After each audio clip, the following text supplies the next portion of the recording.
Okay, thank you. Time being 9:06. If I could ask Representative McCarthy to lead us in the Pledge of Allegiance. I pledge allegiance to the flag of the United States of America and to the republic for which it stands, one nation, under God, indivisible, with liberty and justice for all. Thank you. Thank you all for attending.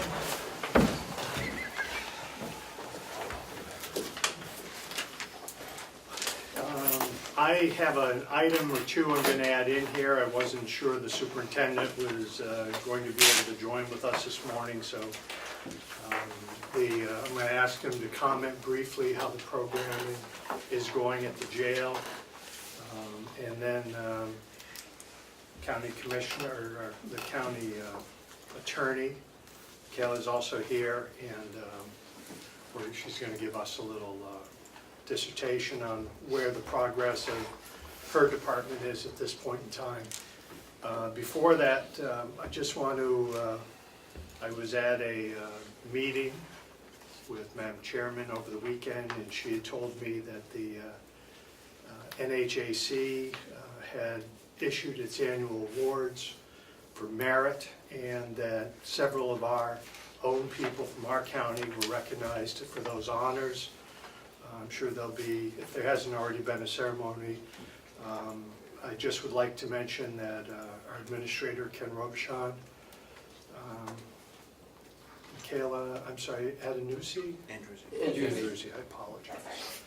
As our county attorney, Chris DeLacy, Delisle, Dean Perry, and our superintendent, Jason Henry, were all awarded merits for their work, and as one for the delegation, I'd like to thank you for receiving those.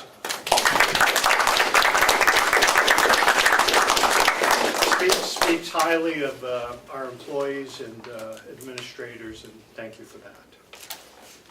Mr. Chairman, may I add something? Yes. That actually Carroll County received the most awards this year out of all counties.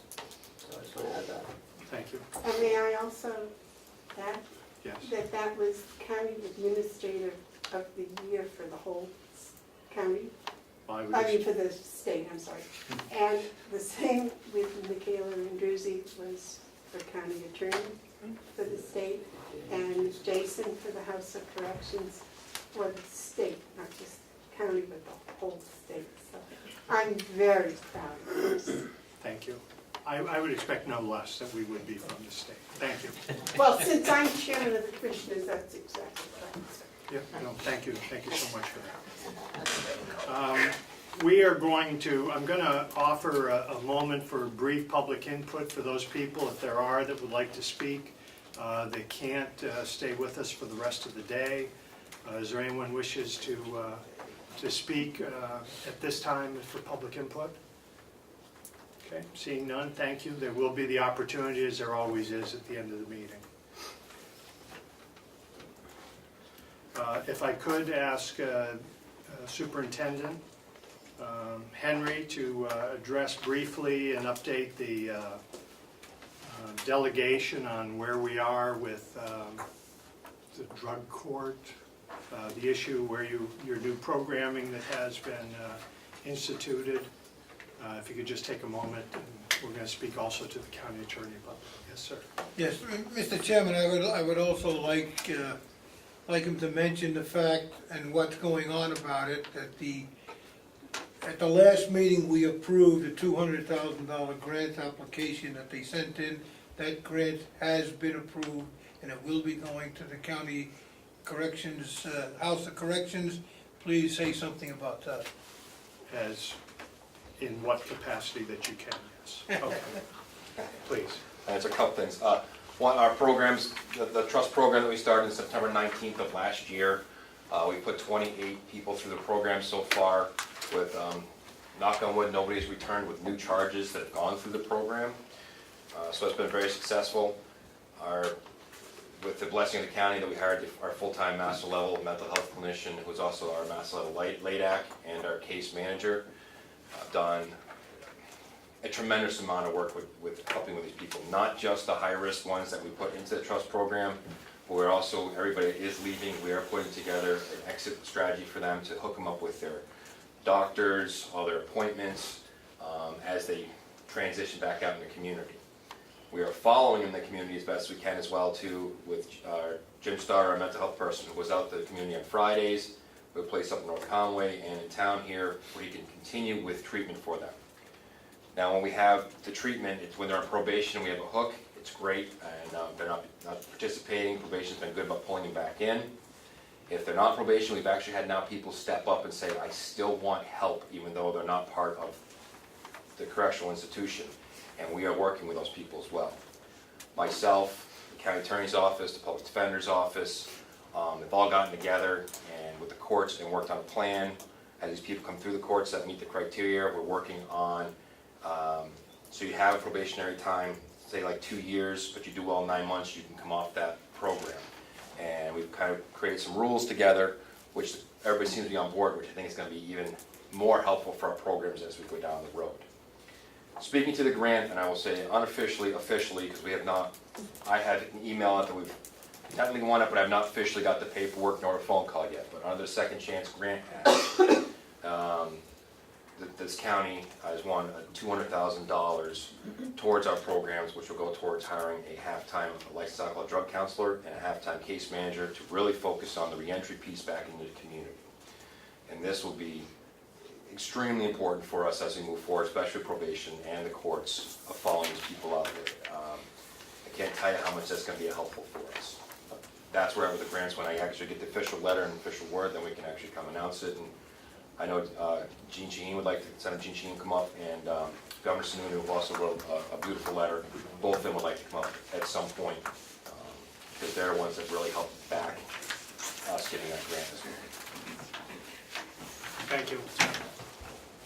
Yes, Representative Lee. The new employees, are they going to be dependent on the grant funding as well? If it's not reauthorized or anything, or are these going to be ongoing employees from here on out? No, the grant fund. The $200,000, we said we'd look at Northern Human Services as partnering with them for our licensed alcohol drug counselor. The case manager, that's up in the air. We may hire inside, but with understanding that it would be as the grant money's there. And if the statistics show after grant money's done that it's worthwhile, then we have to come back to here and say, hey, here's the statistics, here's what it's shown. We'd like to continue with them. And at that point, it's under understanding of if we move forward as a county. Thank you. Representative Umberger. Yes, thank you. Jason, when the folks leave the jail, I guess I'm not supposed to call it the jail, but anyhow, are they enrolled in the expanded Medicaid? Yes, they are. And one of the things that we have been told is that many of the people that are enrolled in expanded Medicaid are not going to the doctor for their normal physical, the normal kinds of things that you're supposed to do. And so is that part of your case management program to get them into health care of some kind or other? They get signed up there. They get signed before they leave, 30 days before they go to get them back in. Because usually it's suspended and not just terminated when they come in. So we try to get them right back on board before they leave. We get them set up with their first doctor's appointment, mental health treatment. So we have their first appointments already set up. Now those that are that are still in probationary status, we definitely are following up and pushing them, and we report back to the probation officer if they're not going, and working with them on that aspect. They also sign a release forms so we can keep track with them and have that ability to contact the doctors and the providers. If they're not on probation, it's more voluntary stuff, but we still will try to encourage them and talk with them, especially those at high risk, to continue going and take it and go to their appointments. Thank you. Any further questions, Superintendent? Thank you, sir. I know you're not feeling well. Thank you so much for attending. And if we could ask County Attorney, please come forward. Thank you for having me here today. I'm excited to let you know where my office is. So Please. one of the things that was very important to me was to look at the assets that we had in my office and better utilize those assets so that we could save taxpayer money and really make the county attorney's office function better. So we were able to accomplish that reorganization and set up the office for long-term success because of the way that we did that. So in most county attorney's offices, there is a 1-for-1 ratio with regard to a legal assistant and an attorney. In our office, we have 1 legal assistant for 5 attorneys. And we were able to do that because we utilized the information management system that we had, and we just really looked at where we could save time and where we could save money. So you'll notice that when I print things, I print them 2-sided unless it's going to the court, in which case it has to be single-sided. But other than that, we try to recycle our paper, we recycle our boxes, we try to recycle our file folders if we can, and really utilize those. I know what the other thing we've done is almost eliminated postage because we've gone to an electronic delivery system for our case discovery. We've worked with the public defenders to do that. It's much faster, it's much more efficient, and it saves a lot of money. So I looked at our caseload because I know that we were granted an extra person this year due to our caseload, because we were implementing felonies first, and because the drug court was coming to us. So we have added 1 extra person. He started on May 8th. I was fortunate enough to be able to recruit another assistant county attorney from Stratford County. So I am not the most popular county attorney with the other county attorneys. I have stolen quite a few people. But he was able to step right into a caseload, which was wonderful for us. So the training period was minimal for him. I looked at our caseloads. I compared our caseload this year with the same time period from 2015 and 2016. And what I can tell you is that the number of cases opened in our information management system in 2015 in that time period was 122. In 2016 it was 194. And this year so far it's 298. So you can see that we have more than doubled the number of cases that we're processing within 2 years. I know that Clerk Albee from the court was interested in that because our lower case numbers had resulted in us having a part-time judge. I would like to see us get a full-time judge. I'm hopeful that we will be able to do that. Certainly, we need one. Our days are long when we have court. So our caseloads per attorney are staying very stable, and that's good. So we have Attorney Bryden has 87 cases, Attorney DesMarais has 86, Attorney Connolly has 107. His are predominantly drug cases, so that enables you to carry a higher caseload with that. Attorney Blair has 45. He's got a lot of the sexual assault cases, and at this point I have 43 still. I'm trying to reduce mine a little bit by attrition. I don't want to just dump all of my cases, but I think it's important for us to maintain a manageable caseload. As attorneys, we have an ethical obligation to not take on more cases than we can competently handle. And so what happens if we have too many cases is that we can't competently handle them. So at this point, we're maintaining a good caseload. It is higher than the public defenders, I will say that, but at the same time, the things that we're doing in my office are making it so that we can do that. Felonies First has been, with very few hiccups, we have taken 215 felony first referrals since April 1st. And we're seeing more and more. The police departments, I have noticed, are sending us a lot of cases. The other thing that we realized with Felonies First is that our caseload would increase. I know that they told us that it wouldn't, but what we've learned is that the cases that used to resolve in the district court, now they start with us. So we weren't seeing those cases before, and now we're seeing them. We have to review every felony case.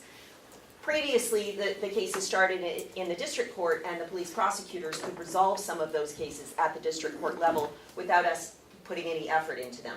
At this point, we have to see every single felony case, or even the potential felony case. If they're booked in as a felony at the jail, it comes to my office. I can say that we have started doing law enforcement trainings. We've done 5 search and seizure presentations for local police. We've done 2 on Felonies First. We did a training Friday on domestic violence and strangulation, and we've also done a training on confidential informants. So we're trying to reach out and work with the police departments in order to ensure that they are giving us what we need to be successful in our prosecutions.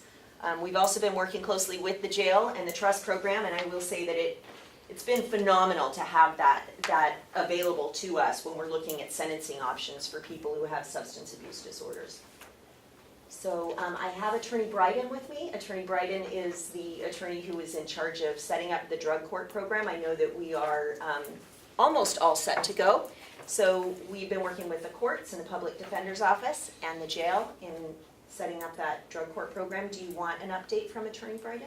Can I ask a question? Yes, Representative Umberger. I and would then- definitely like to hear that. Yeah. You mentioned that the the number of referrals for felonies is higher than it had been. Yes. And my question is, are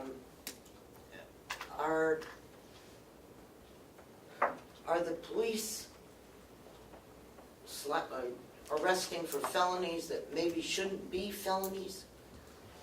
You know, so that, I don't know if that's the right words or not, I'm not a lawyer, but, you know, are they, when they actually make the arrest, okay, for whatever the charge is, should they not consider a lower misdemeanor sort of thing? Or are these truly felonies that the Well, people are committing? Sorry, I didn't mean to No, no, interrupt. that's okay. The statutes are there with the elements for each crime. And so the police departments, when they arrest, they look at that behavior, which crime does that fit? And those are felonies. So they're resolving as felonies, they clearly are felonies. We're taking in a lot of strangulation cases, which, as you know, is a felony here in New Hampshire. And I think, so I haven't seen too many. We've kicked back a few and said these should be misdemeanors, but in general, they are, I mean, our caseload has definitely increased substantially, and it's, they're true felonies. I mean, Please. Just a follow-up. So, are you doing plea bargaining with the folks to resolve some of these? Or are you doing them all as court cases? well, they all go to court, they have to. So we definitely have to follow the track that the court has laid out for us, and the court rules lay out for us. We couldn't possibly take all 298 cases to trial, there just aren't enough trial days in the year. So we definitely plea bargain our cases. That's what every office does, that's what we have to do. Some cases are going to trial, we have tried more cases this year than in the 2 prior years combined, and we've had good success at trial, which tells me we're taking the right cases to trial. Many of the cases that we resolve are drug cases, and we are able to get them the help that they need. And so I think every county attorney's office would say that they plea bargain cases. Hopefully we're plea bargaining the right cases. I think we are. Is the trend across, I'm sorry, is the Please. trend across the state for larger caseloads? Or is, you know, with the felonies first? I think every county attorney's office would say that. In fact, Stratford County did not add an extra person when they implemented felonies first, but as I'm sure you know, the Stratford County Attorney's Office is very well funded, and they have a lot of people working there. Every other county attorney's office that I reached out to did add extra people, at least one person, to help take in that caseload. So yes, the trend is definitely that they're all seeing that. I'm gonna notice Representative Butler one second. When, could you answer for me, when did felonies first start? When did we start it here in the county? Sure, it went into effect on April 1st here in Carroll County, and it's for offenses committed from April 1st on. So any offenses that had been committed prior to April 1st were still handled in the same manner as they were before, which is to go through the police prosecutors in the district court. Thank you. Representative Butler. Thank you, Mr. Chairman.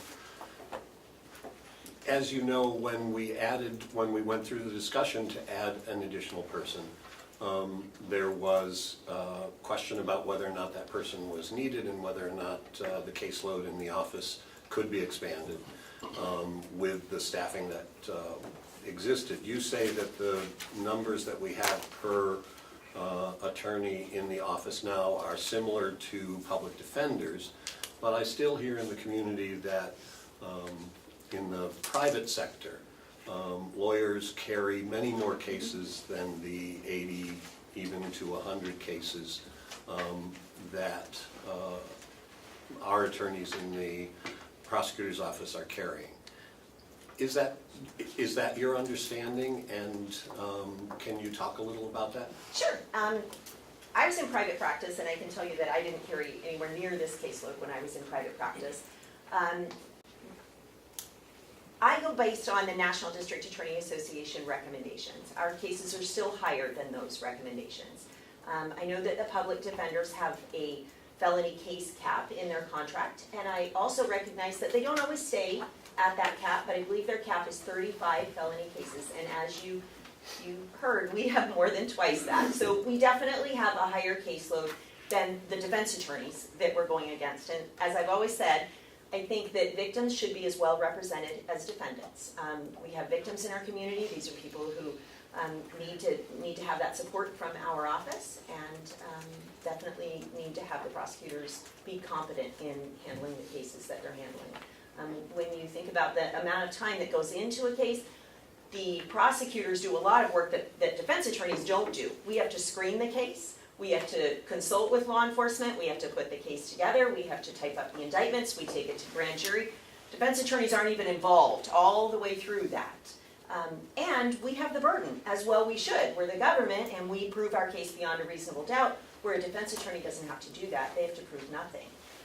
So it makes sense. Thank you. Representative McCarthy? Thank you, Mr. Chairman. First, I'd like to make a comment, and then I have a follow-up question, please.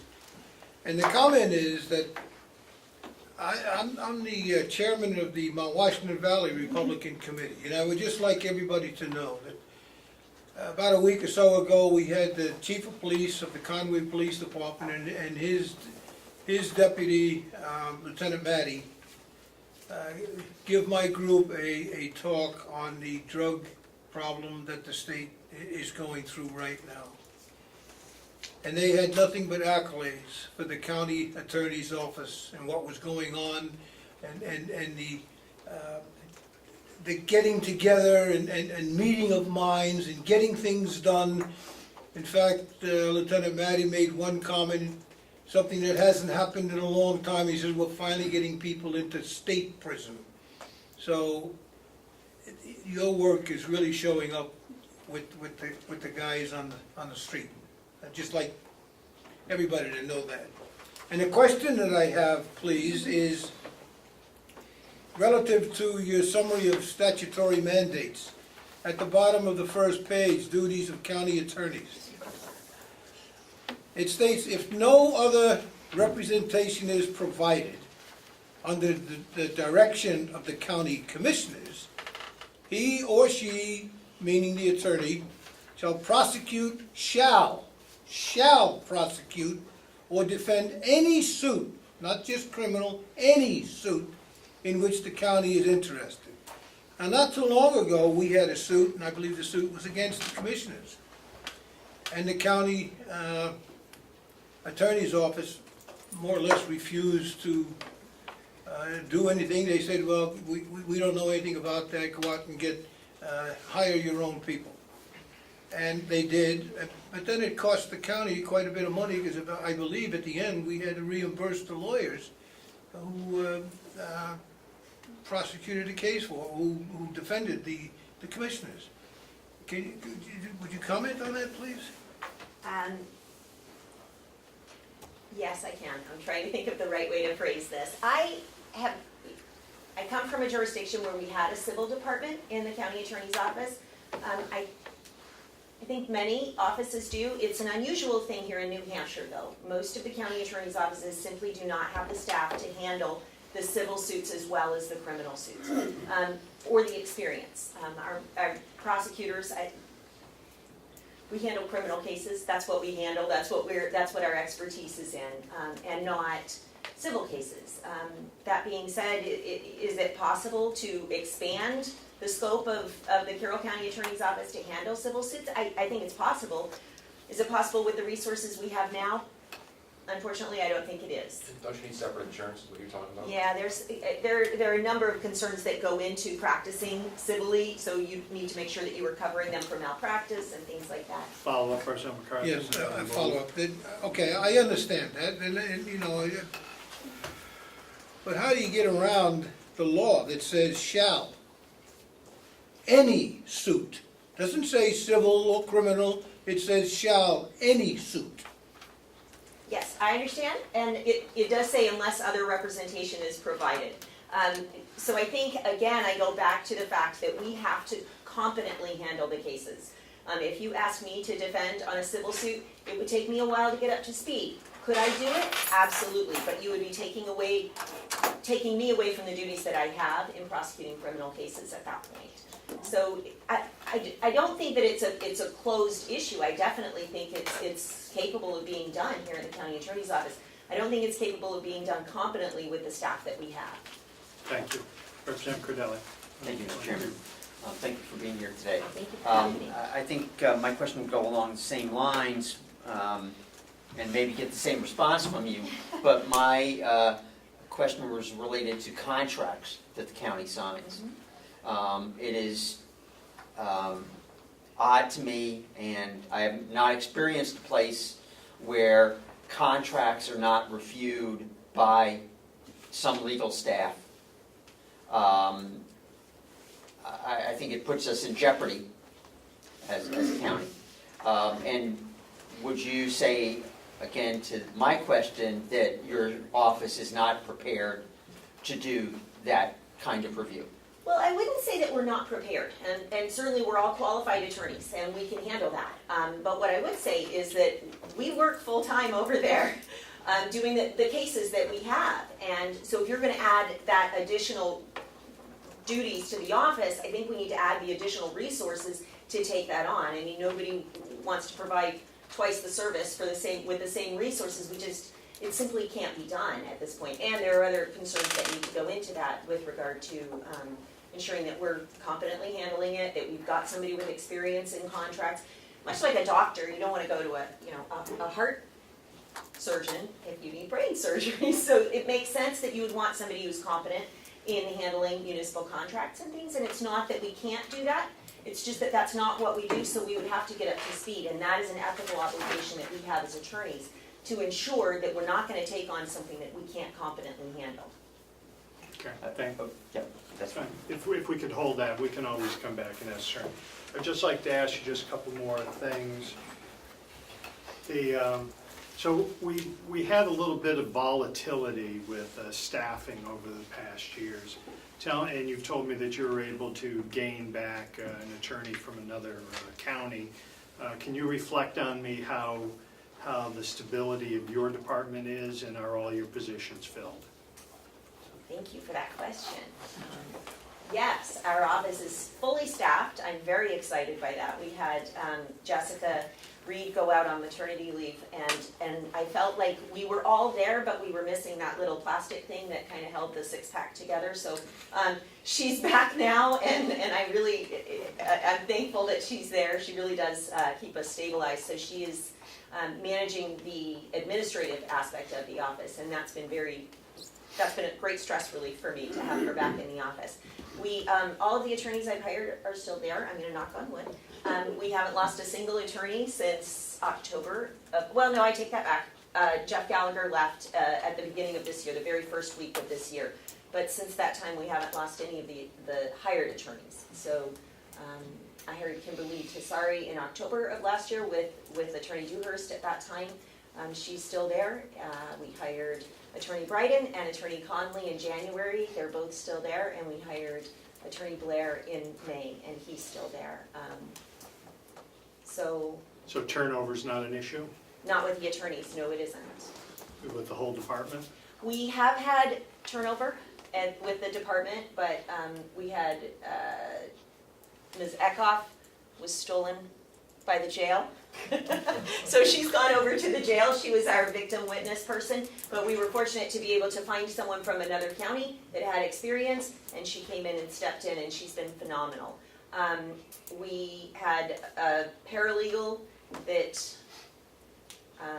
left, unexpectedly, and we have replaced her with somebody that we stole from York, Maine District Attorney's Office, so she also has experience and has stepped in and really taken over. The office is running very smoothly right now.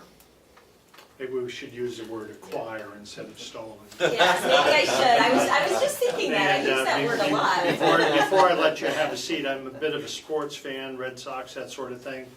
What's your scorecard? You've got a lot more cases. Are we winning what we're doing or pleading? Are you comfortable with that? Or is our win-loss? Where are we at? I'd like to improve. I think it's a big ship to turn around, but I think we're making good, steady progress. We are where I thought we would be at this point. So we're definitely, when we go to trial, we're winning more than we're losing, which is good. Those cases that go to trial are never going to be the slam dunk cases. So they're always going to be the ones where if it's a slam dunk, it's not going to be a trial. They're going to plead. So it's the cases really that need to go to trial, the cases where there's a difference of opinion and we can't come to a resolution that is, that works for both sides. So those are the cases we're taking to trial, and we are definitely winning more than we're losing, so that's good. I just thank you for your time. Could we hear from your other Brian. attorney briefly, please? Yes, thank you. Just to remind everybody, my name is Steve Bryden. I'm one of the assistant county attorneys, and I'm going to be handling the drug court prosecutions once it gets off the ground.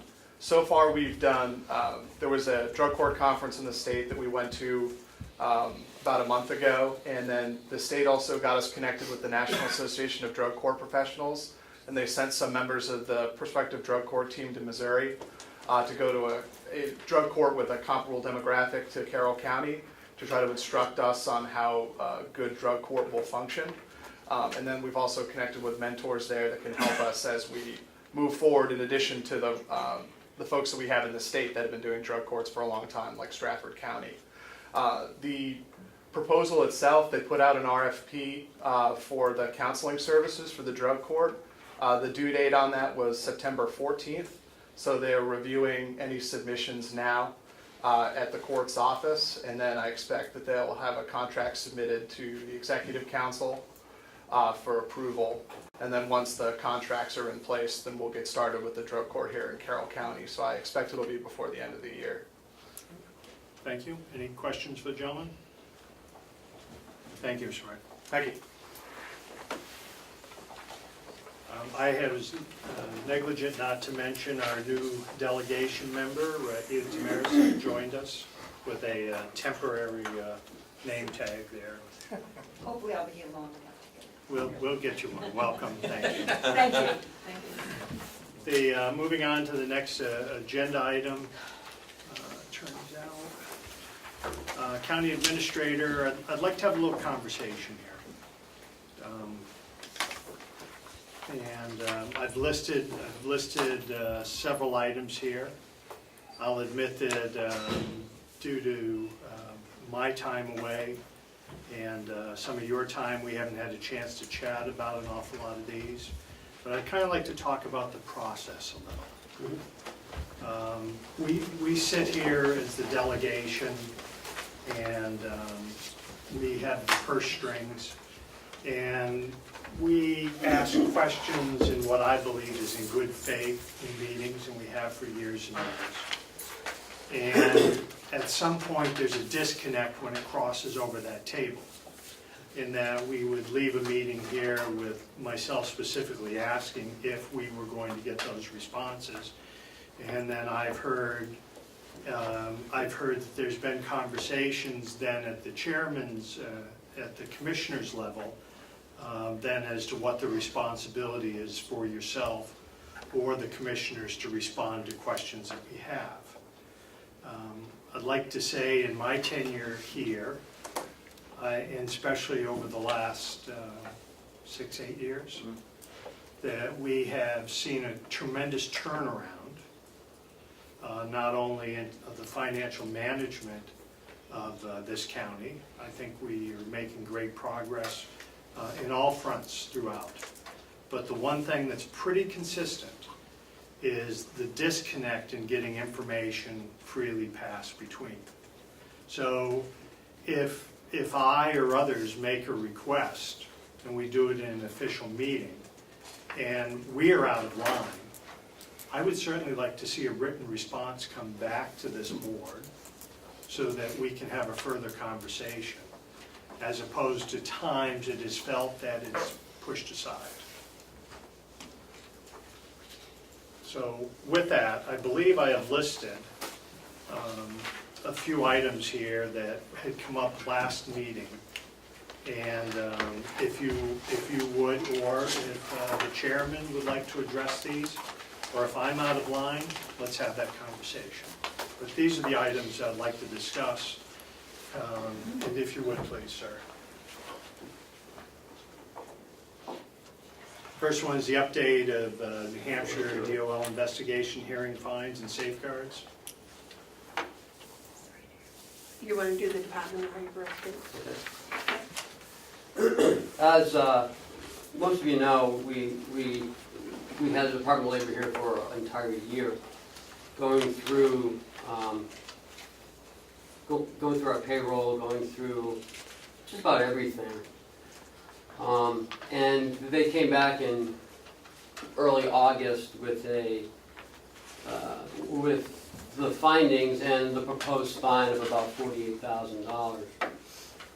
There was also some reimbursement to employees for shift differentials and overtimes and that were missing or that were worked but not located on any pay sheets. So we had problems. We hired a new staff advocate for the nursing home, as that was a lot of our issues were, and that's where a lot of our employees are. And with the hiring of that staff advocate, she went to work to come up with a plan of correction for all these fines and improvements on how we would move forward. Myself, Howie Chandler, and Terry Collins, the staff advocate, met with the Department of Labor in early September. We brought to them our plan of corrections and conversations of moving us forward. And they were quite satisfied with the progress that was made and reduced that fine to $600 to an administration fee. Moving forward, all of our staff advocates or representatives in each building meet weekly to go over some issues that are going on in maybe one part of the complex, but maybe not in the others, so that they're all on the same page on how we move forward, whether it's the hiring of a new employee, whether it's some training that's needed for employees. And we meet monthly with those staff advocates and the department head, myself, Howie, and also Jason, to learn what is happening and are we all on the same page and how do we continue to address this moving forward. Some issues we are still having problems with addressing, and that's with shift differential and our and with our Chronos system. We have problems every week with that Chronos system, and we continue to make manual changes. We need to log each change and have the employee sign off on that change for it to be an acceptable change in someone's punch. That's what we're doing so far. May I just incorporate one of my last items in there, because it's probably the appropriate time. Seems to me that you've taken a bad situation and made it better. It appears to be working more fluid. But at the same point, it's taking a lot of people, a lot of time, and a lot of activity, and I'm hearing the word Chronos that I've heard for, had to be 12 years here. and I'm hearing about problems. Can you update me on the, on outsourcing county payroll, which then becomes someone else's issue, which frees up those people, which allows our people to be more efficient? Could you update me where we are with looking in that and offering that as a stopgap to make this move forward? And your feeling, or what I'm hearing, is the commissioners not wanting to move in that direction. So initially, we were against it. And I said at the last meeting that we had scheduled a meeting with a local payroll company. After that meeting, we set up another meeting. As I learned more about what they could do for us, it became apparent that that's what we needed.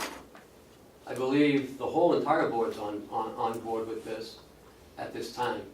We've met twice, and they're coming on Wednesday to do a presentation to the commissioners. It's something that, you're right, they can do a lot for a little. And I think that is the direction I believe we are going to be going in. Representative Umberger. Thank you, Mr. Chairman. Hiring a payroll company doesn't solve the problem of people not inputting correct information into the system. And so, I thought that during the budget process, we had provided money for the payroll system for Kronos or some other thing. And I'm not sure that I have seen the Labor Department's report. I don't know if that has come out. I sent it to everyone, so. Okay, you did, Yeah. okay. If you, and I may have read it, I just don't remember, which is not necessarily. That's quite right, Representative. But my concern is the problem isn't with the payroll. The problem is with the people providing the correct information. And I. No. No? No, I understand why you would think that, but it's not that case.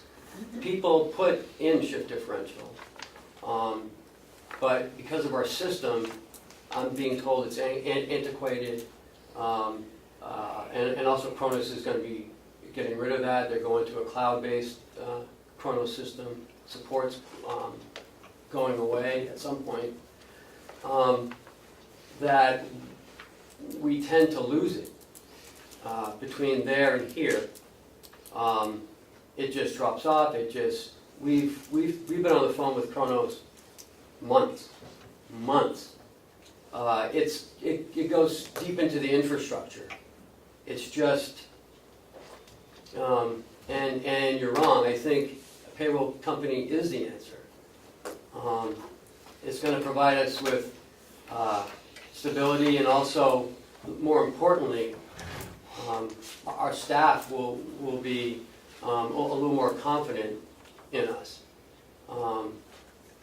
Since I've been here, we've had payroll issues, and our former finance director was going to spend $100,000 just to update what we currently have, and that's not the answer.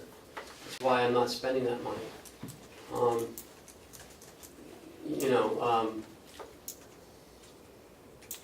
The New Hampshire retirement system tracking is a nightmare. Changes daily. ACA reporting in the nursing home is a requirement. PB&J is a requirement. This is something that they do. They're experts with all of this. Thank you. Representative Irvin, did you have a follow-up? If you don't, we'll move. I'll leave it. Thank you. I'll come to you. Representative Cordelli. Thank you, Mr. Chairman. whole series of questions, but first one maybe. Kronos is one of the most widely used systems in the nation. And I think, Mr. Chairman, you have experience with that on the state level with them. I have experience in a large medical center with Kronos. We spent, if I'm not mistaken, over $50,000 last year to upgrade the Kronos system because we were so many releases behind. We spent money for additional training in Kronos, even though the system has been here for, I don't know, 8 years or something like that, or more. So I'm mystified, and I hear now about phone conversations and so forth. I would say maybe get Kronos in here for a little sit-down with the ACS people, with everybody at the table, and resolve this once and for all. If we can't, then fine, let's look at outsourcing. I have no problem with that, but I certainly would want any look at outsourcing, or I would call it selective sourcing, to not be with just one local vendor. There are many companies that do it, and we need to look for the best in breed. Thank you. Thank you for your question, and to answer that question, unless you're here daily going through payroll, you wouldn't understand. We're exhausted from trying to get with Kronos. We are not going to pay Kronos any longer because of that. We only paid $5,000 for the upgrade. It wasn't $50,000. It was a $5,000 transfer from last year. Unless you're here, and working in the payroll, you have no idea what's going on, and it really is sad to see a system that was never set up correctly, and to this day is not working correctly, and never will work correctly. Thank you. They're going to abandon it. Thank you. That's my hope that if this moves forward and that selective sourcing becomes the option on payroll, it'll be a great step forward. And whatever has to be done to make sure that information is easily put in and that it's getting there, we'll be leagues ahead. Representative Comeau. Thank you, Mr. Chairman. If I bought a product and it didn't do what it was supposed to do, then I would expect my money back, and I would like to see what the contract looks like. If you sign one and the system is not doing what it's supposed to, then we should get some kind of refund.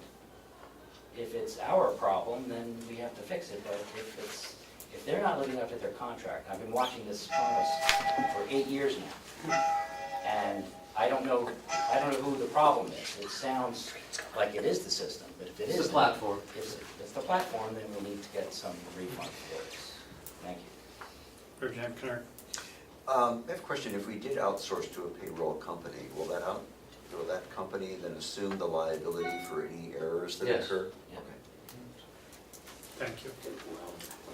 That To a certain extent. Okay. Thank you. Representative Cordelli. Thank you. Representative Umberger had raised the question about the Department of Labor study.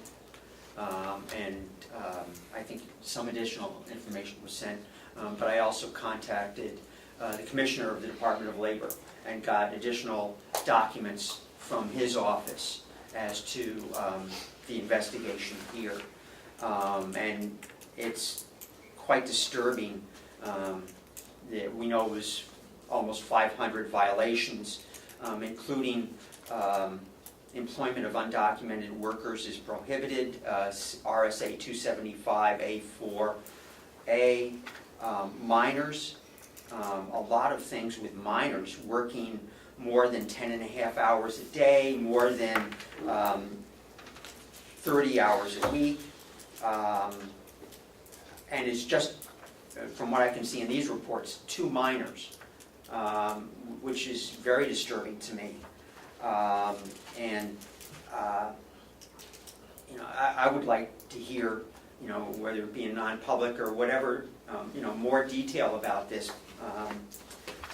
But one additional question if I have that I think is appropriate.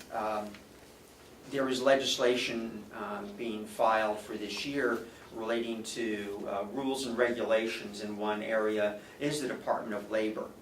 And I saw in a newspaper article that some of the violations were simply putting a date of birth on a signature date line instead, on the wrong line. And I would like to know if that is in fact one of the violations that was cited and how many times that was cited, because I think that as state legislators, maybe we can have some input into violations and fines for things like that.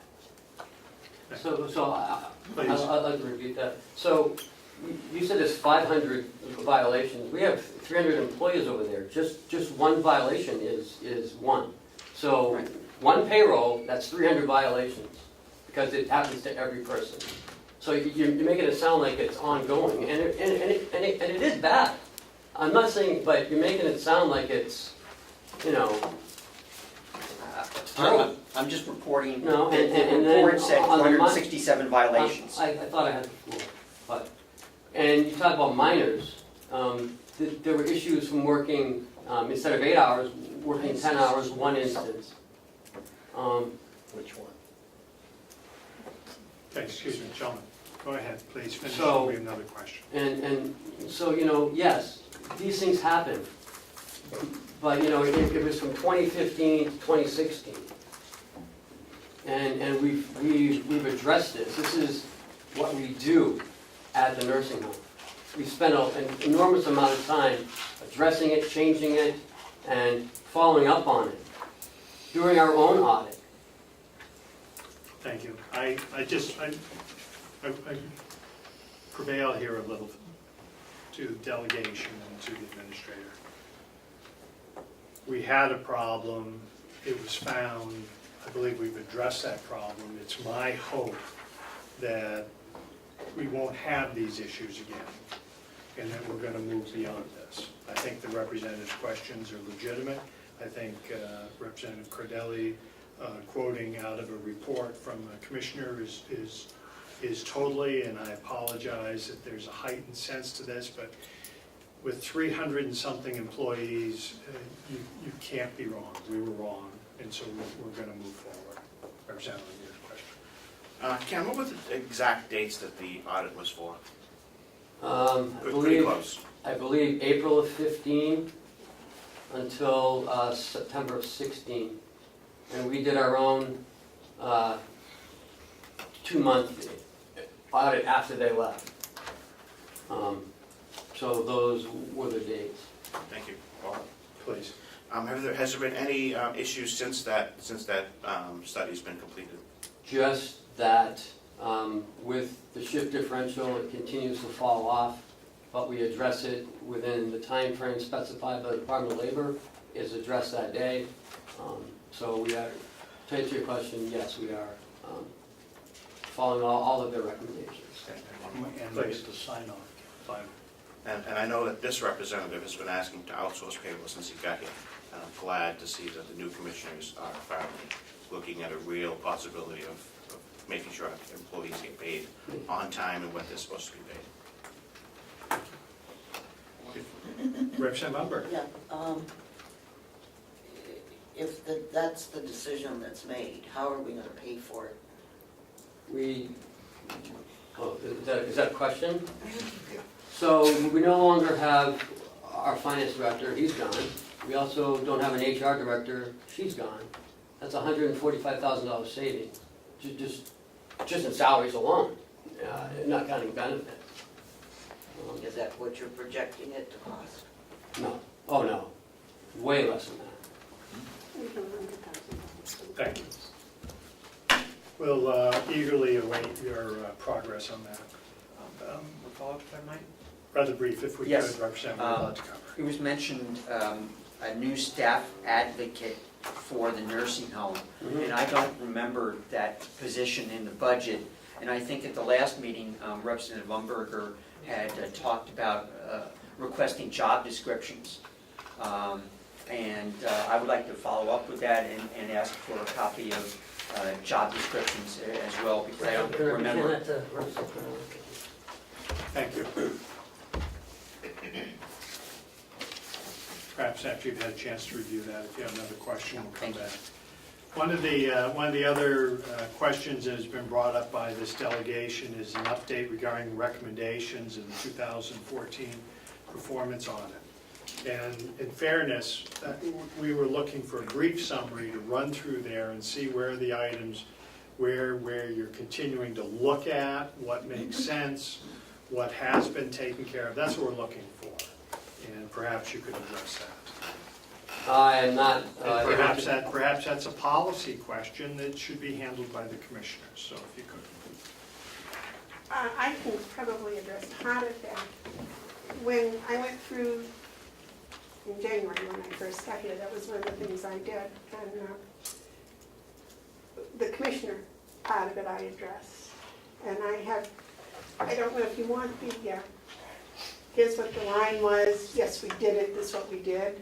Or if you, I mean, we'd be here quite a while if we went line by line. I think if you were to give us a report, that'd be fine. You don't have to do it verbal, just a written report back to us.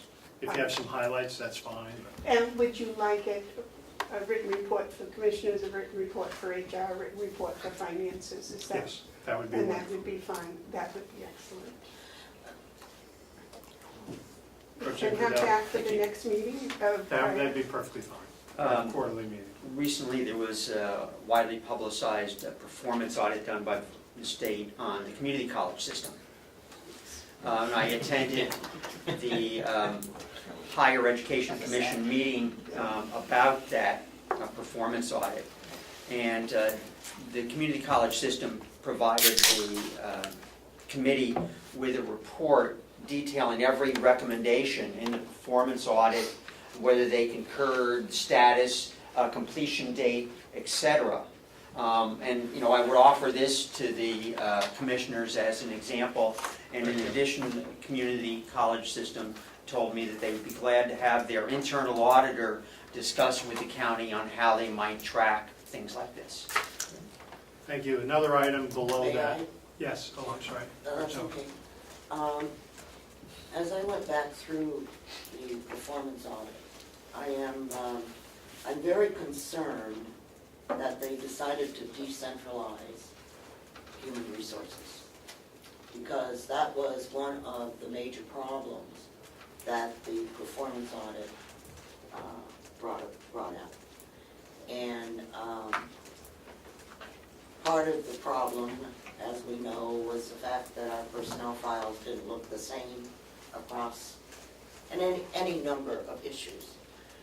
And I really would like you to focus in your report, so to speak, on how decentralizing human resources has solved the problems that are identified in this report. And it is, to me, quite distressing. But I think your point's well taken, and Chairman, if you perhaps could devote some time to that in your report. When I first started going over this in January with the HR director that was here at that time, there were several things that she said that were in the audit that she had asked for and the delegation had not funded. that's that HRIS system. Yes, And well, whatever. part-time HR person. And a survey of surrounding pay scales also. When I do my report, do you want me to just omit those, or do you want me to put that in there? I'll have to do some follow-up, maybe with you. They could be part of that. I don't see an issue with that. Thank you. I don't either, I'm just, Thank you, Representative. That's, It'll be factual, it won't be emotional. well, that would be nice. Representative Comeau. Thank you, Mr. Chairman. About 3 years ago, I think Commissioner Babson would remember this, there was a process that was started to go over point-for-point corrective action on that performance audit.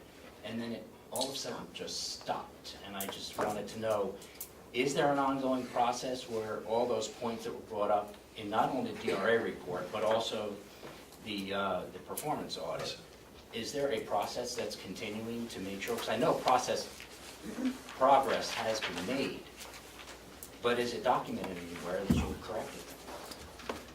I base all the movement of the county on that performance audit. And I've addressed a lot of stuff in there. So the future of the county is based on that performance audit, the way I see it, not the way that some, company sees it. Because I'm here, I see how we're moving, what we're doing, all the movements in each department. And that's how I use that performance audit. It's my guide to moving the county forward. So. I also have used it, as a matter of fact, just recently we met one of the requirements of having a hiring policy. Thank you. We look forward to your report. Thank you for offering that. Second item under there was New Hampshire Department of Revenue 2015 evaluation. Did you have any comment on that? No? I would think they can just combine the two Okay. into the report. Thank you. So we'll take the recommendation of Tim Umberger to combine them. Another item here that I know we've asked for in the past, listing of dental and medical reimbursement over payment of premiums for 2017. If that is something that can be done in open discussion, then I'd like to have a conversation. If it's something we have to take as an outside subject. I have provided amounts, and that's all that will be provided.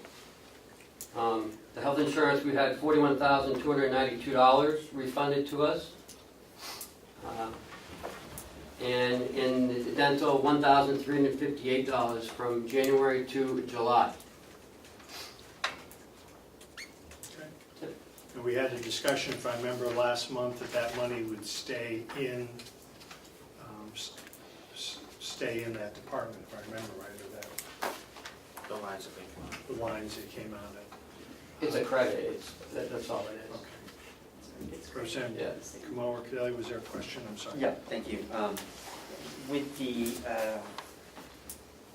dental and communication with Delta Dental,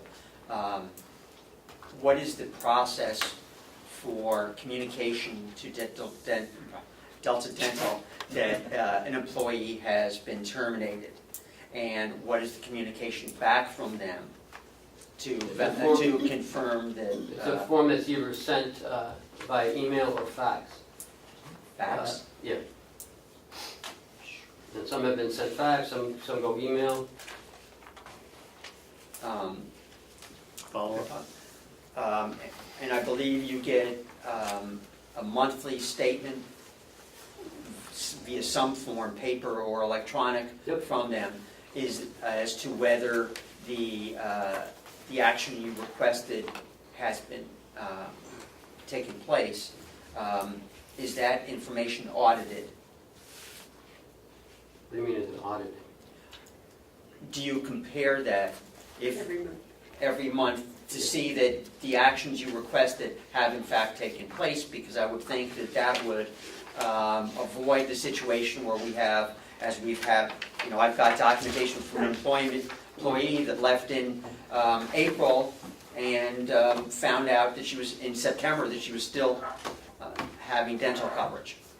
We have up to 90 days to receive a credit. Sometimes, we get it 30 days, 60 days, 90 days. That's, once they receive it, then it all depends where it goes in the billing cycle. And so we, sometimes, you'll see in some of these, there's like 3 reimbursements, March, April, and May. March, April, and May.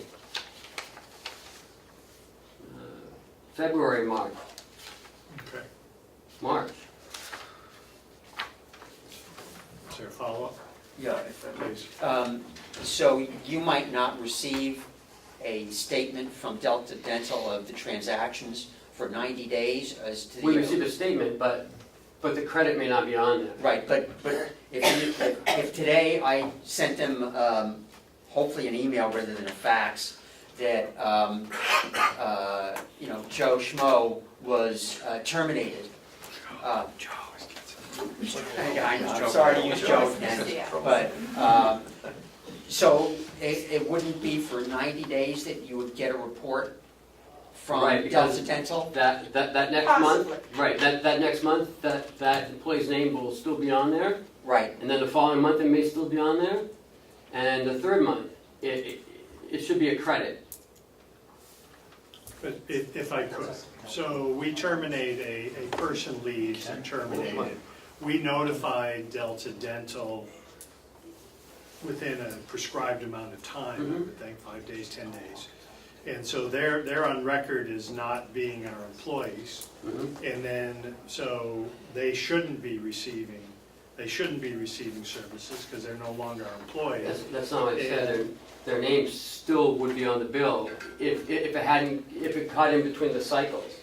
But what I'm saying is, if we've notified them that they leave today, then it may take 3 months, but if we paid that premium, we're gonna see that. Yes, and it shows that on it.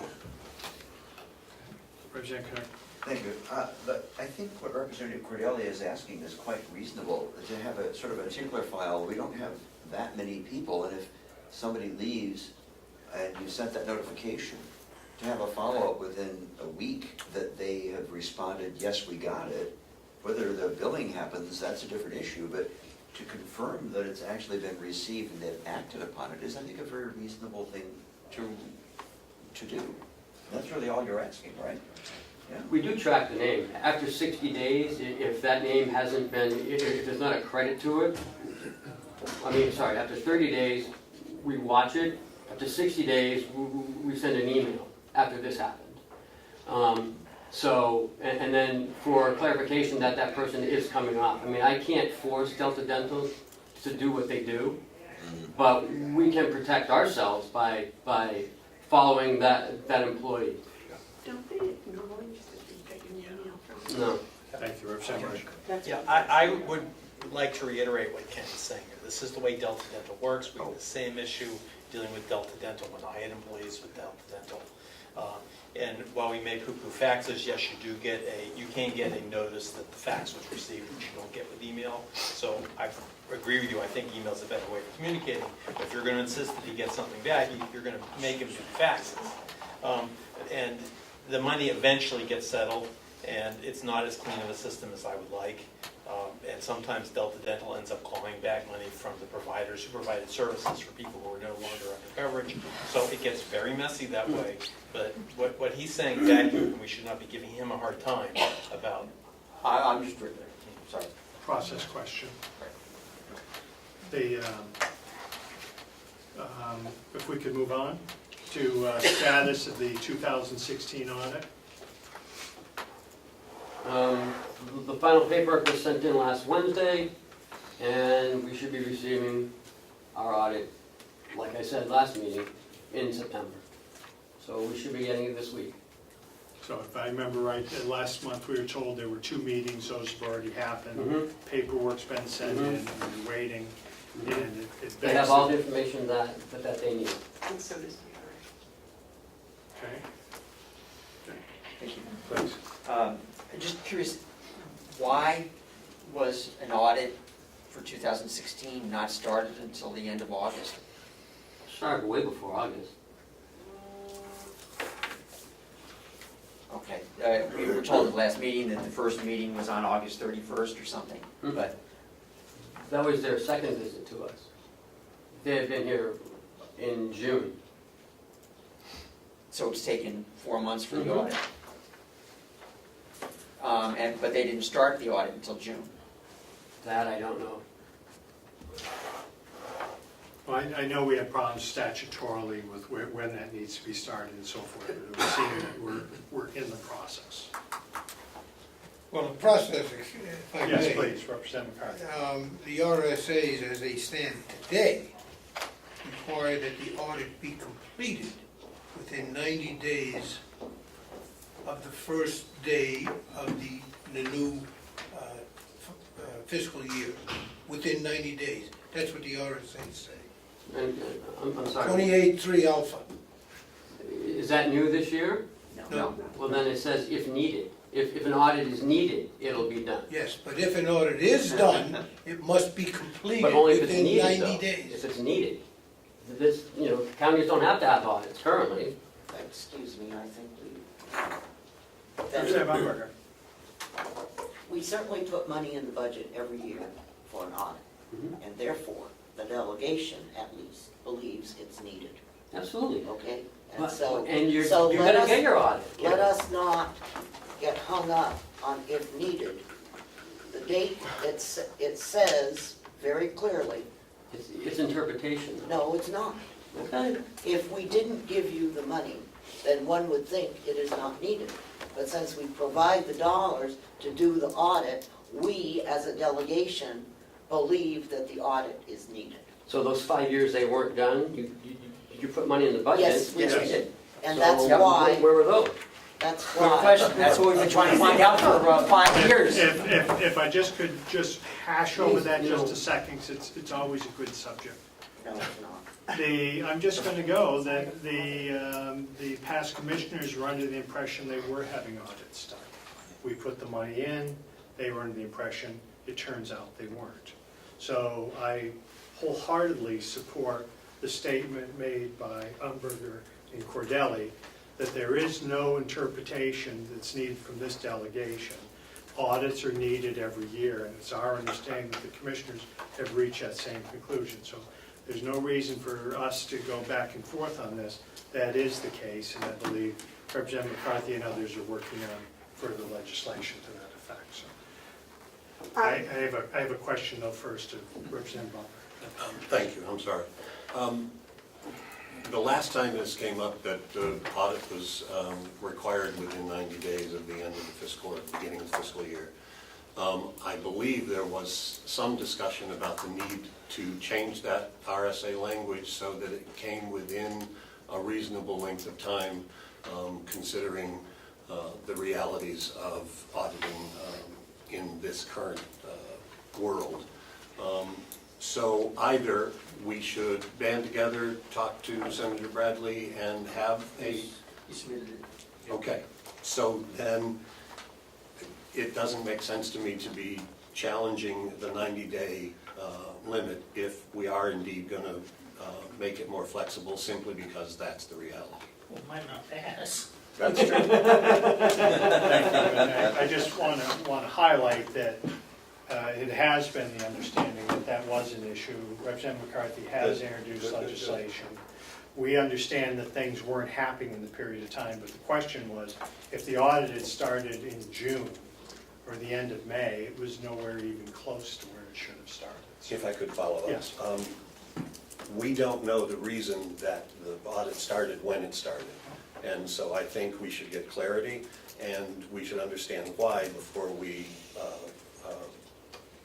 decide that the start date was something that was a negative in the process. Okay, fair enough. Representative McCarthy, something brief. Yes, thank you, Mr. Chairman. I think the clarity is that the discussion was on what the law states presently, I understand. not what the law is going to state in I the future. understand that. The law states presently that it must be completed within 90 days of the first day of the new fiscal year. That's what the law says. Now, we understand, and we talked about this before, that's not realistic. Sometimes paperwork doesn't come in for a while, so there is a bill in to change it. So I'll tell you what the bill says. The bill says that it shall begin within 60 days and be completed within 150 days. Thank you. If I may, the commissioners have addressed this issue, and when the next contract is signed with the auditors, we will have dates in there, both starting dates and finishing dates. Thank you. Okay? Yes, Representative. I'm part of a nonprofit that's really small, and we have to have an annual audit, and sometimes it takes them forever to get it done. And it takes, And I think 90 days is what it takes us to get ours back. So I think that depends if we're gonna hold fast to it, but make sure that whoever's doing the audit can do it in that period of time. Thank you. Because that seems tight to me. The, let's move on. We've already handled payroll, farm revenue update, if we could please. Wait, Bill, What? want to come? Oh, sorry. Doing it this way. I will do it. Find it first. Well,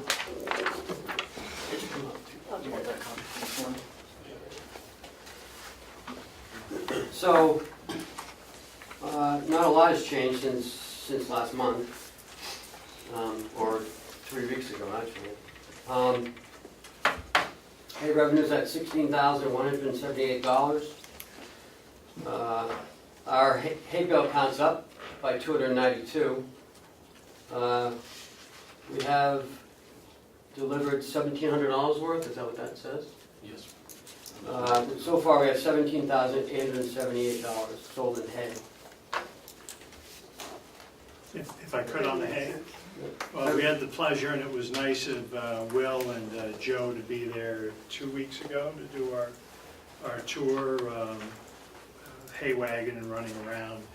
And it was brought to our attention that your hay may have been slow in the beginning, and then you've had tremendous yield. And it would appear, if I remember right, as of a week ago or 2 weeks ago, that you had 2,000 or 3,000 bales of hay uncommitted in the barn.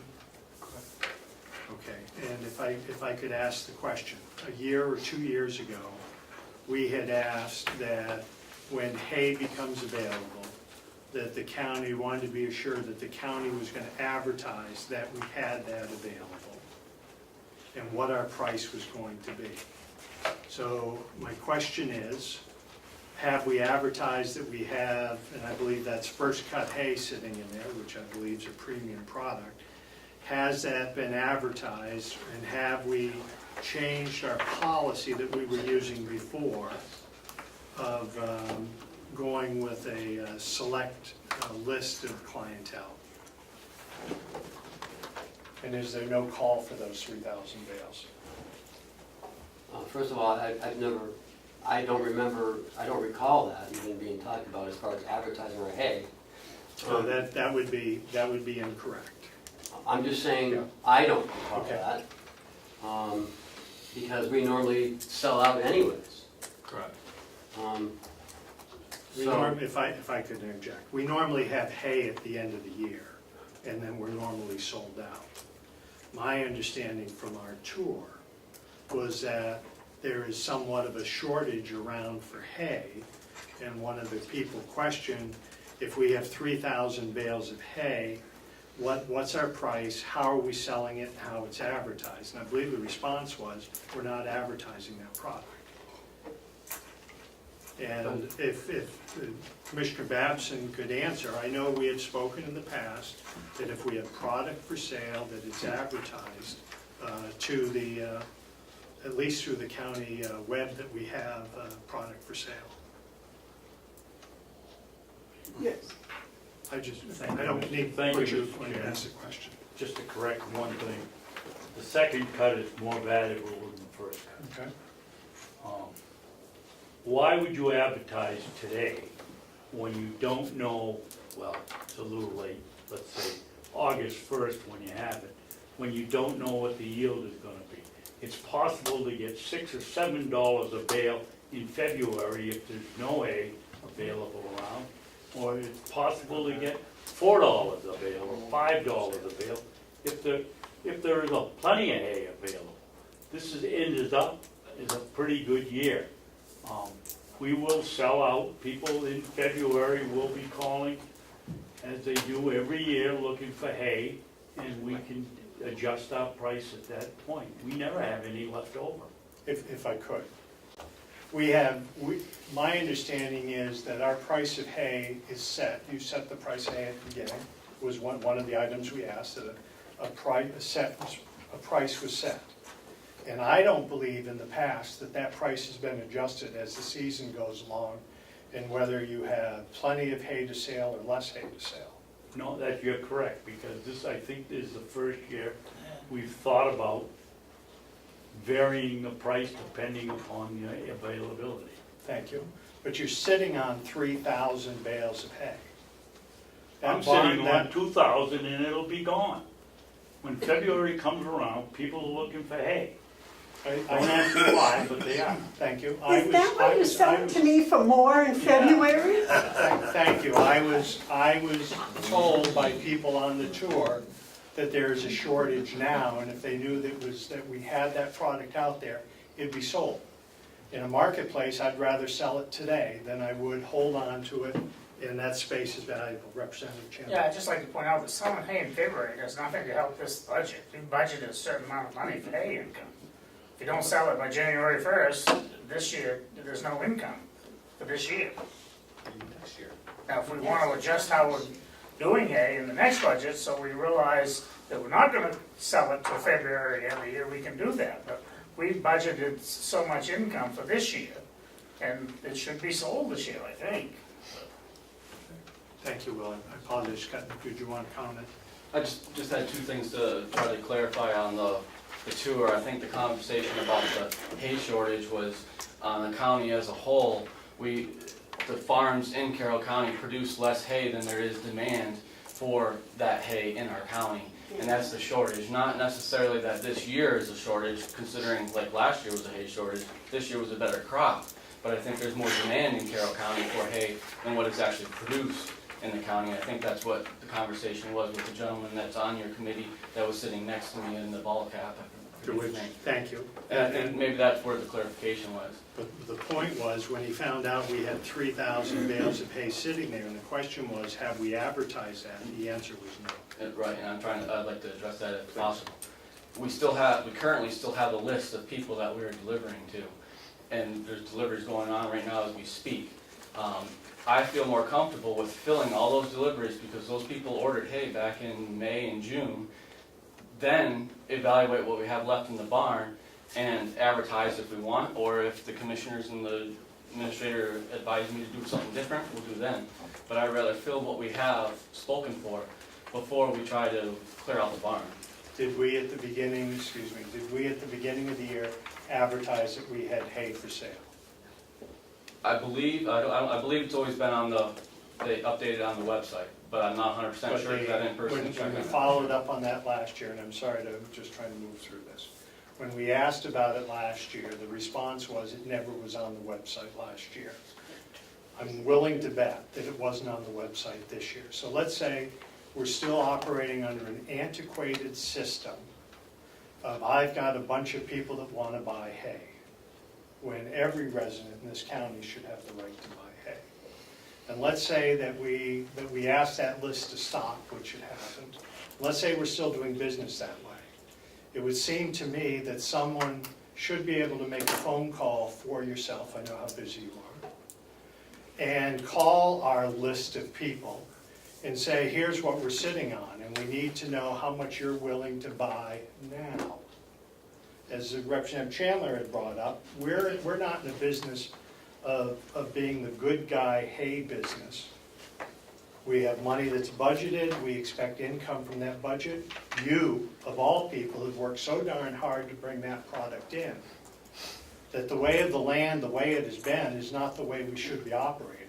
So I would ask that we make those phone calls, and if it ends up that you have 1,000 bales or 2,000 bales, or they're not ready right now, I think we should sell that product. And I think Representative or Commissioner Babson's point that you need to evaluate that price, that'd be a wonderful time to do it. But let's clear in my opinion, let's clear our hay out of there. Let's get time inside the buildings for you to do other things. Let's get some of our vehicles in there. But when you're done with hay, let's be out of the business. How do you respond?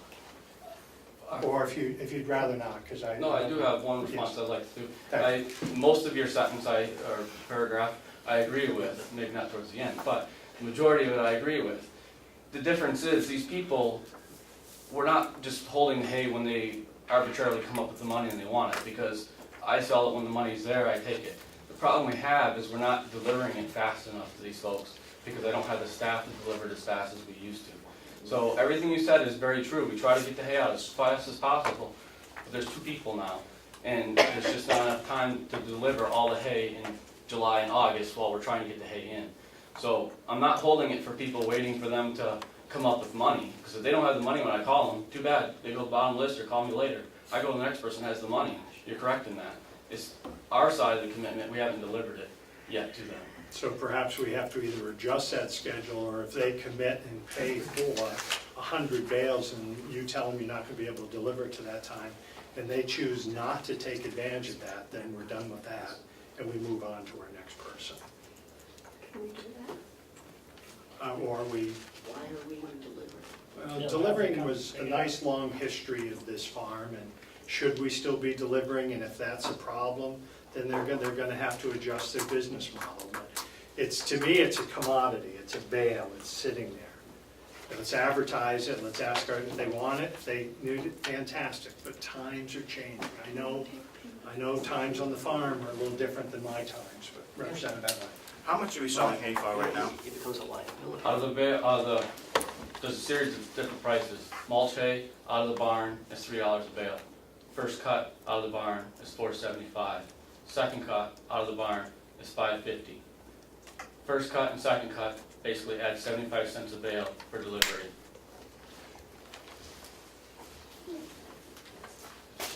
Yes. Oh, Zed has a question. No, go ahead. Do you know what the retail price on the street is for a bale of hay when you go to a Tractor Supply or Blue Feed or anybody like that? We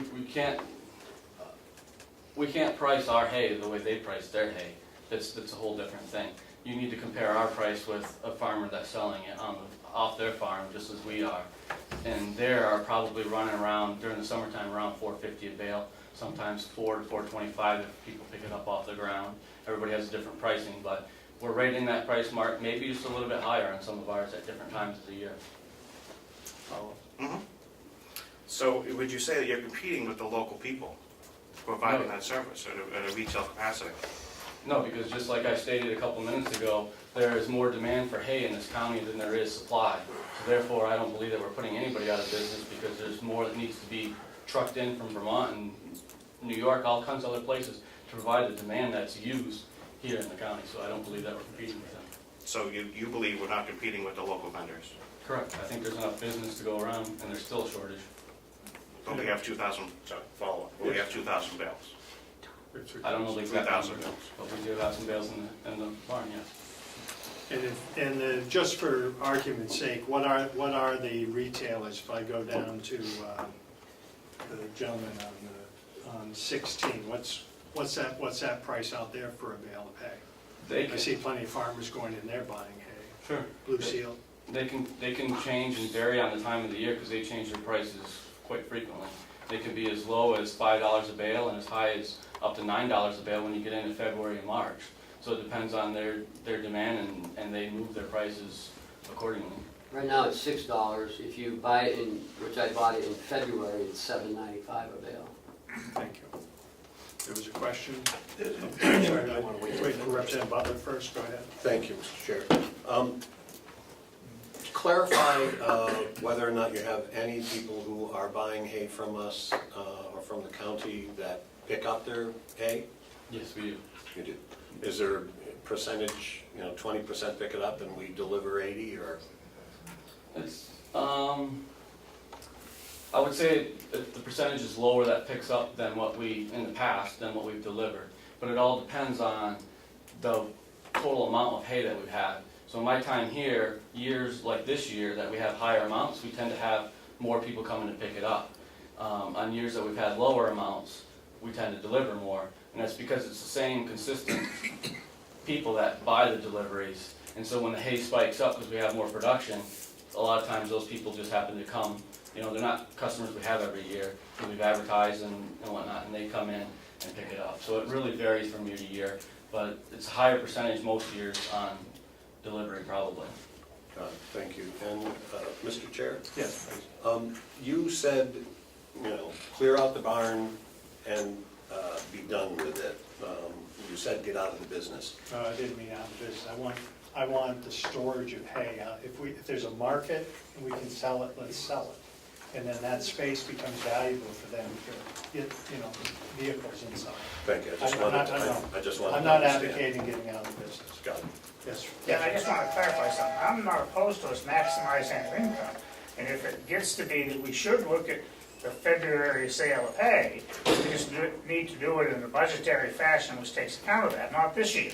So we need, if that's going to be the way we're going to go in the future, when we're doing the budget, we can accommodate that type of thing and lower the budget next year a little bit for revenue and then account for it later on. If that works, I have no problem doing it. I'm just saying, this isn't the year to just all of a sudden put it aside. That's all. Excuse me, doesn't that level off? I mean, we're going to get the benefit of what was sold last February and this year. I don't think we did that. Okay. Didn't sell it. If I could, a policy Didn't have any. representative, you'll be acknowledged when you get the question. Thank you. Representative McCarthy, brief. Just a comment, I was going through the Conway Daily Sun the other day, my daughter has horses, and I noticed first cut hay up in Jackson is going at $5 a bale plus delivery. Representative Cordelli. Thank you, Mr. Chairman. I seem to recall, it might have been in the spring in one of our meetings during a public comment period, there was a young lady here who's a farmer, had suggested starting a hay cooperative. And I was just wondering if anyone had ever, commissioners maybe had followed up, on that idea, or at least passed it on to the new committee that's looking at the use of the property. I believe it is an item that's being discussed. May I add, as a farmer, what, I'm talking to a commissioner, but go ahead. okay, but what some people sell as a bale of hay is not exactly the same as what the county is selling as a bale of hay. I can go to Blue Seal and get a bale of hay and pick it up one-handed and toss it in the back of my pickup. I can go to another farm and buy a bale of hay. I have to have both hands to pick it up and help into the pickup. So a bale of hay is deceptive. They look the same, but they don't weigh the same. Years ago, hay used to be sold by the ton, which was much easier to compare prices. Thank you. And I believe this layman's group understands that. Representative Nelson. Thank you, Mr. Chairman. I'm concerned for the small-scale farmer, the one who doesn't have the storage space for all this hay that they want to buy. And I'm hoping there's the thing in place that they can order just 50 bales or whatever they can store, rather than having to buy 500 bales and have no place to put it. It's just going to rot. Is there any reason we couldn't have that backing up on the co-op type of thing where they could throw their money in and reserve the bales of hay? I want to have this amount, I prepay for it. Is that in there, or is there a co-op that could form and accomplish the same thing? Put aside 1,000 bales for our co-op and we'll come and get it or whatever. The problem with that is you don't know how many you're going to get every year. Then which is okay, because I guess you could always give the money back. That gets into a bookkeeping. Yeah. A rigmarole of bookkeeping. Now you only get half the crop, which some years, that's what you get. Now you gotta, I don't know, it's a good thought, but I think it could be more complicated and workable, maybe. Well, That's my thought, anyway. I would agree with Representative Chandler on that. It can be complicated because of several, what are you getting in for your crop? The other part about storing we've never done before is because now if I have these bales stored in here, then the next person walks in, well, how come they can get hay stored and I can't? You get into a whole bunch of he said, she said stuff. Also, you get a lot of broken bales at different times when the inmates are handling bales. And those throw your counts off and they have to be rebaled. And depending on the quality of them, can have to be rescored to what quality they are. So it can be very complicated, not only from the revenue end, but also the handling end. And then, like Representative McConkey said, he wants the barn cleared out. Now we got a lot of stuff still sitting in the barn too. So there's a lot of different issues. Doesn't mean it can't be explored in a different fashion, but currently the way we do things, it would be very complicated in several ends. Could, to Madam Commissioner Chairman, from our long discussion, is it something that the commissioners will address and the commissioners will then decide, because it has been asked before that the product's advertised. We're not advertising, we're still continuing with the list. Can I ask that the commissioners, I don't know if this is an administrator job or if this is commissioners, that the commissioners will address whether they're going to continue not to advertise, if they're going to advertise these bales, if that we're going to find out if the people are willing to pay for their product now, or whether we're going to sell what we have. I know we've asked those questions before. I'm wondering if that's something that would be on your list of to-dos that you might be able to respond. Yes, as a matter of fact, we had discussed about anything that the county has that they would like to find a home for, that it be advertised. I don't think we specifically addressed hay at the time. I think it was just all products. You would agree that hay is a product, a big Yes, product. but we were talking about cars and trucks or something. I know as a subcommittee, we've talked about that right along, so thank you. So I think we can address the I think business. we've beat the hay long enough. As a business. Thank you. County Commissioner Committee updates, Representative McCarthy on the grant committee. Yes, thank you, Mr. Chairman. Thank you. As the representative from the delegation with the county commissioners on the grant program, there is a new grant that I would like to make a recommendation on. It's a small grant, the amount of $20,000. It comes from the New Hampshire Department of Safety. The grant is a continuation of previous grants related to the Granite Hammer program, and as legislators, we all know what that program is since we brought it into effect. The grant will not require, I am assured by the sheriff and the administrator and the commissioners, and I am also quite certain myself, the grant will not in any degree require taxpayer funding. And I highly recommend approval of the grant at today's meeting. I'll second the motion. Okay, motion made to approve the grant, and I'm sure someone else will have to find a nomenclature for that. The grant we're speaking of, thank you. It's been moved and seconded. Is there further discussion? If I could just have clarity on the purpose of the grant, it may have been said earlier, but The Granite Hammer program is a drug interdiction program. So this is just an extension of Granite Hammer? It's an extension of that, yes, sir. Please don't call it Granite Hammer. It is. I know, they changed the name. It's called Granite Shield, because we do not go out and hammer people.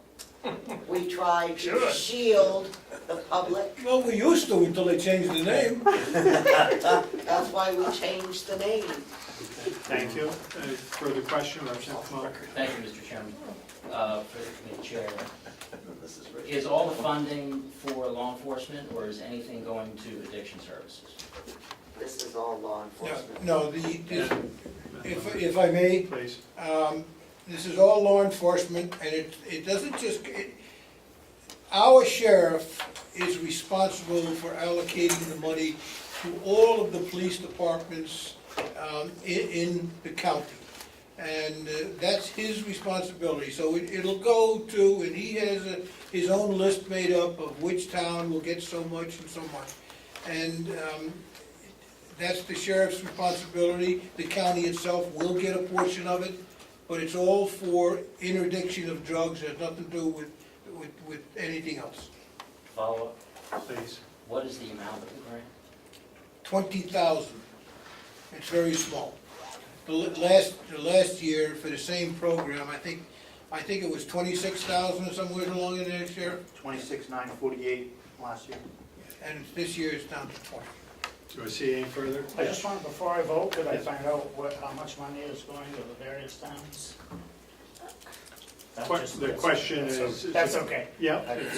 To be Representative McCarthy, is this divided between the towns, or should we ask the sheriff this question? It's actually a really good question. I'd like to. The sheriff. To answer that, that's actually to be determined. We just addressed it with the chiefs last week at a meeting, or 2 weeks ago, to basically put our heads together to see how we want to divvy it up. It is a little less than what we got last time. Some towns did join into the program and some don't. So I think with the smaller amount, we're going to try and have to work together more instead of saying here to one certain town, here have $2,000, here have $3,000. We're going to basically put our information together to try and get a better outcome in the end as far as more drugs off the street. Representative Allen? Thank you, Sheriff. Are there any restrictions on how that money can be used? It can be used for anything except for equipment or actual drug buys. So it needs to be used basically for manpower? Yeah, exactly. Thank you. In answer to that question, I have this, which I'll turn over to the delegation, and it spells out the grant, what the money may be used for, what it may not be used for, et cetera, et cetera. It's all in it. Thank you. Any other further question before we call for a vote? Yes. Short comment. That report, next time, I would like to see that before we vote on it, so we can digest what the details are. Thank you. I believe the grant committee just met this morning though also, but your point is well taken. I was unaware of A that. free flow of information ahead to the delegation would be greatly appreciated. I think the heart's in the right place. Would they like copies emailed to them prior? That'd be wonderful. That'd be wonderful. So, if you're in favor of approving the grant, then you'll signify by saying aye. Aye. If you are against, nay. Nay. Okay. Thank you. The farm, and yes. One additional committee question. I've been appointed by the chairman to a committee to look at an energy performance contract. Yes, thank you. We had several large binders of proposals from 3 companies. We met several times and selected a vendor, preferred vendor, but I have not heard anything as to what has happened, if anything, since that point in time. Okay. We asked, do you have some information? Yes. Bob. The company Siemens Building Technologies is the company that's going to be doing our energy audit. They wanted to gather, they did some information gathering through the Labor Day weekend, and they started the audit last week. We met with the engineers who took a tour through all of the buildings. The lighting contractor took a tour through all of the buildings, and they're in the process of assembling that information, and they will have a report for us next month. Thank you. Further So the follow-up? contract has been signed with Siemens. Yeah, it's been signed and it's underway. Thank you. Okay. Representative Butler? Thank you, Mr. Chair. Representative Cordelli, so there was an effort to define what was needed and to put parameters on what the audit would do for us? Basically, it's a contract with a company that will look at various areas of the county. I think that there were some prioritized areas. And they will sign a contract guaranteeing savings. So from, if I may? Yeah. Lighting, HVAC, building envelopes, what else? You could take in water consumption. We don't pay for water consumption here, but basically anything that consumes energy and costs us money, they'll be evaluating. Cameras, because that takes energy. Any capital improvements that come out of this audit will be funded by the savings generated. Okay, thank you. And just a Yes, quick go ahead. follow-up. And I recall we had some discussion about that as we were going towards the budget process. But if I was involved in a group working on an issue, I would expect to be updated on what's happening in that process. And I'm surprised that whoever was involved was not aware of what the outcome was. Even if it's an administrative decision, those of us who are involved in it ought to at least be aware. And it would, thank you for that, Representative Butler. I had the exact same thought, and it would appear that as a committee member, you had no knowledge of that prior. And I know that sometimes busy schedules and everything else, but if an effort could be made that we pull a committee together, that perhaps we could get back to our committee members in the future. I apologize. That's fine. Bob, thank you so much for doing that work. Just another question. Yes. Bob, one more question. Are we going to do it in our own audit as well in conjunction with theirs, just to make sure that they're looking at the right areas and things like that? Audit the audit? Well, just making sure they're working with you to identify the areas correctly. I'm deeply involved in this. All right, thank you. I'll have a brief on a farm. I have the term here, but I don't have the whole term now. But I believe it's the the agricultural land feasibility study that's underway, and we're having listening sessions, a commissioner-appointed committee that I'm a part of as the chairman is also. We have been through the process of 2 public listening sessions. Our third and final session is scheduled for this Thursday evening at the Gibson Center from 7 to 9 o'clock.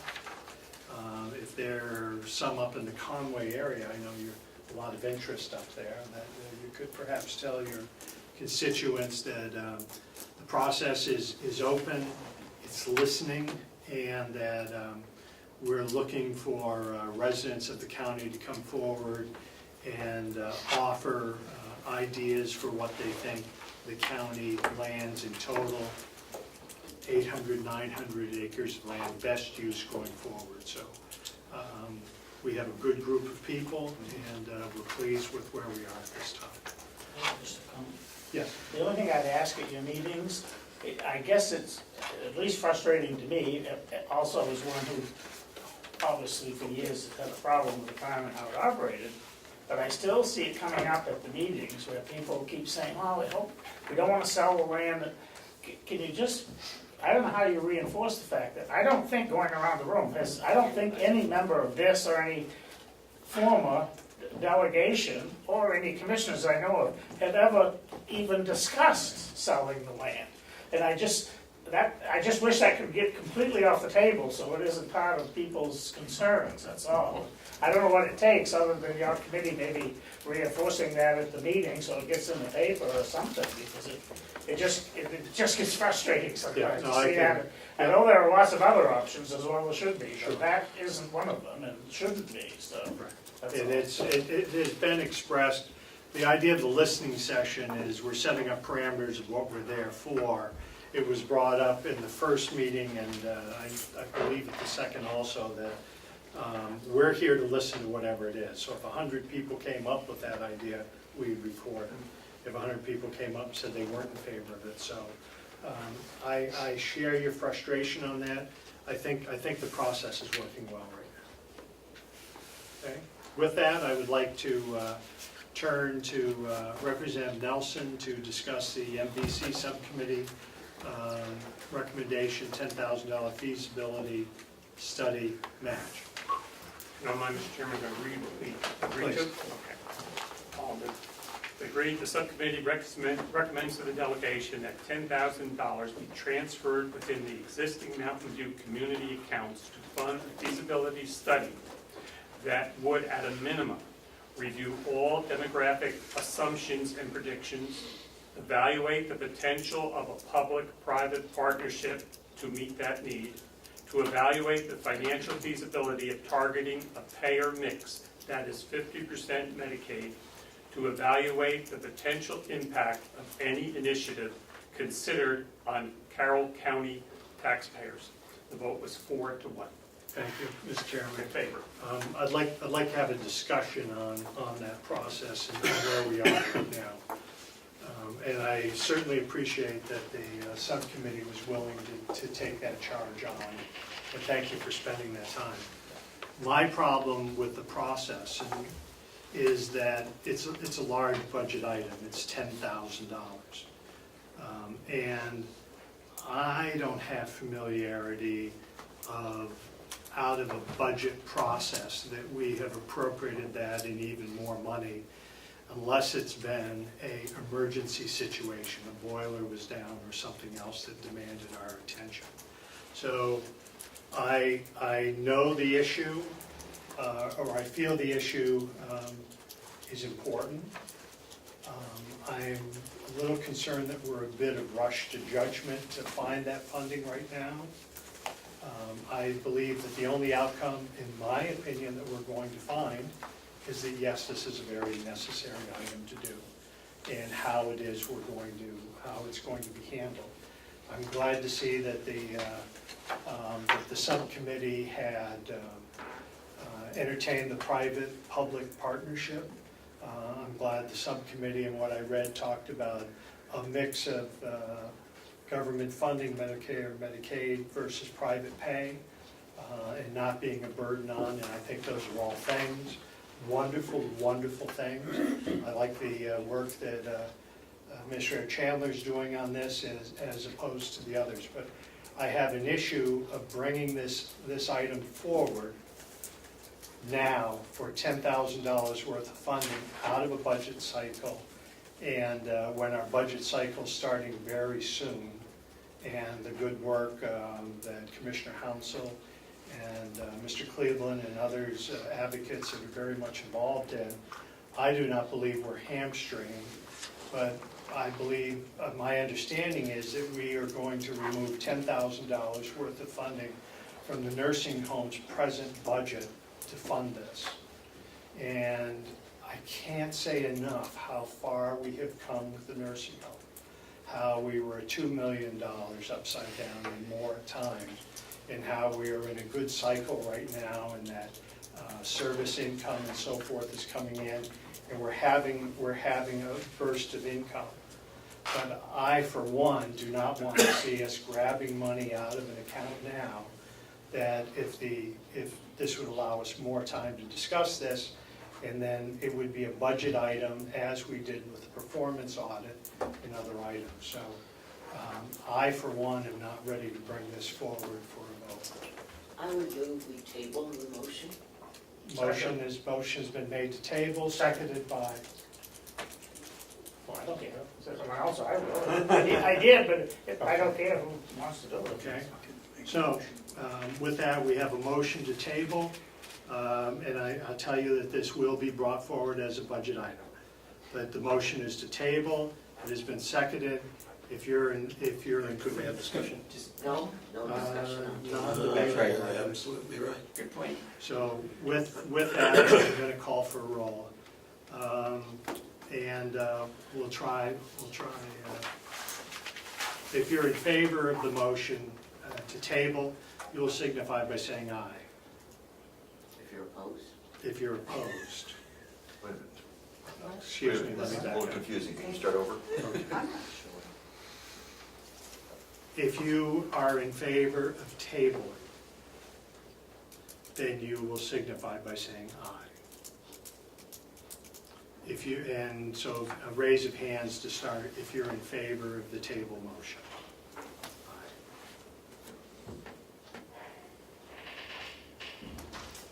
Okay, we have a recording.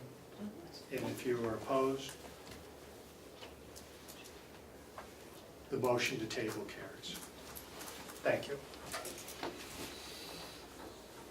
We have the minutes. Yes. Yeah, I just think that we need to make sure the minutes reflect that the discussion of the proposal will definitely be in the budget for next year. Yes, I agree. And It's an important issue. And if I could, Mr. Chair, we're postponing an important issue for 6 months, and I think that that's an unfortunate postponement. Thank you, Representative Butler. Representative White. I just want to make sure that this feasibility study would come from the commissioner's budget, seeing as this is a business and maybe not the nursing home budget. I believe that's a very good thought.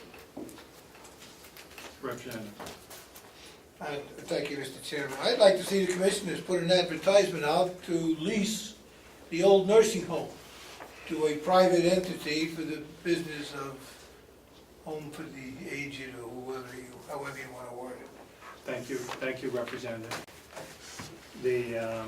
Melissa, if you could, it seems you made note of the comments. Thank you. Is it to do with what we just discussed? No. Okay. The minutes have been, is this old business? I just bring something forward to the delegation of what the commissioners are doing. So I just want to keep you updated on what we're doing. Yeah. Now? Let me go right ahead. Okay. Because if we go into conjunction, Right, that's why we're doing it now. So during this budget cycle, we budgeted $64,000 for the nursing home boiler. Because that's, for the annex boiler. That feeds the domestic hot water for our laundry area. And we didn't, and the delegation voted last year to install a ozone system at the jail. That's working great. It's working so well that they shut the hot water off. They took it out completely in the laundry area.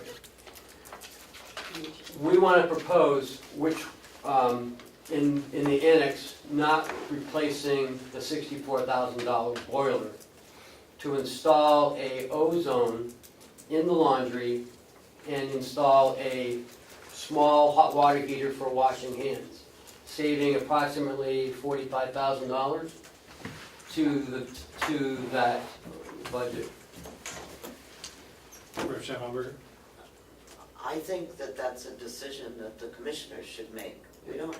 We gave you the money. It is a decision, I'm just We trying did, to, we made it. I just Oh, want you to, made the right, I decision. just want to keep you guys up to date on what we're going to do. It didn't sound like you had made the decision. It Wonderful. sounded like you were asking. Bob, thank you, wonderful. Yes, that's great. We just wanted you to know we're saving you a little money. No, I was we're not saying saving taxpayers. taxpayers. Yes. I'd like to move, but go ahead. I'm not so sure of that, and it's just up to the commissioners, because there is a difference there in the appropriation, what that money is being used for. It's not being used for a boiler, it's being used for an ozone system. So I think the fact that we get together on it is the right thing to do. I'm for it. Thank you. Representative Comeau. So the ozone generator allows you to wash in cold water. Correct. That's the reason. Thank you. That's wonderful.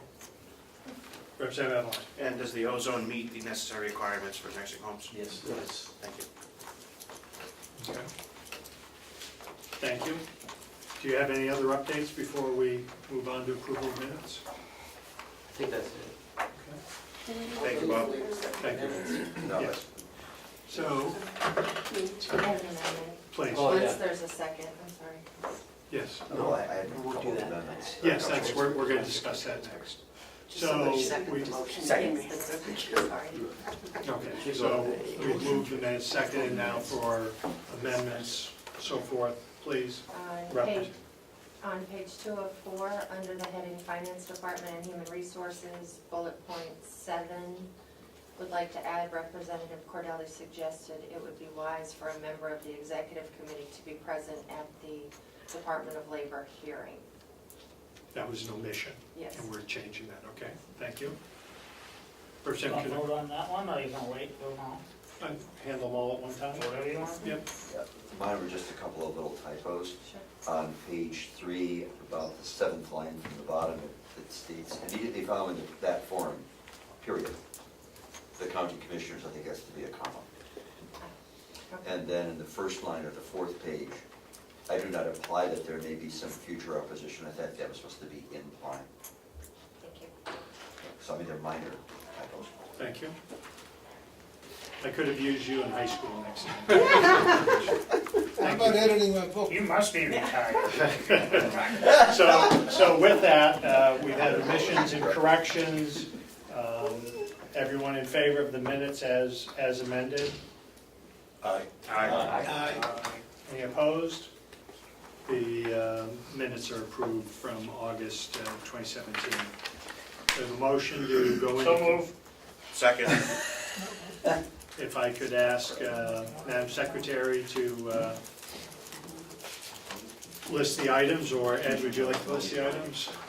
Could we approve all of the motions that were made in the foregoing meeting? Second. Any question to the call? All those in favor will signify by saying aye. Aye. If you're opposed, nay.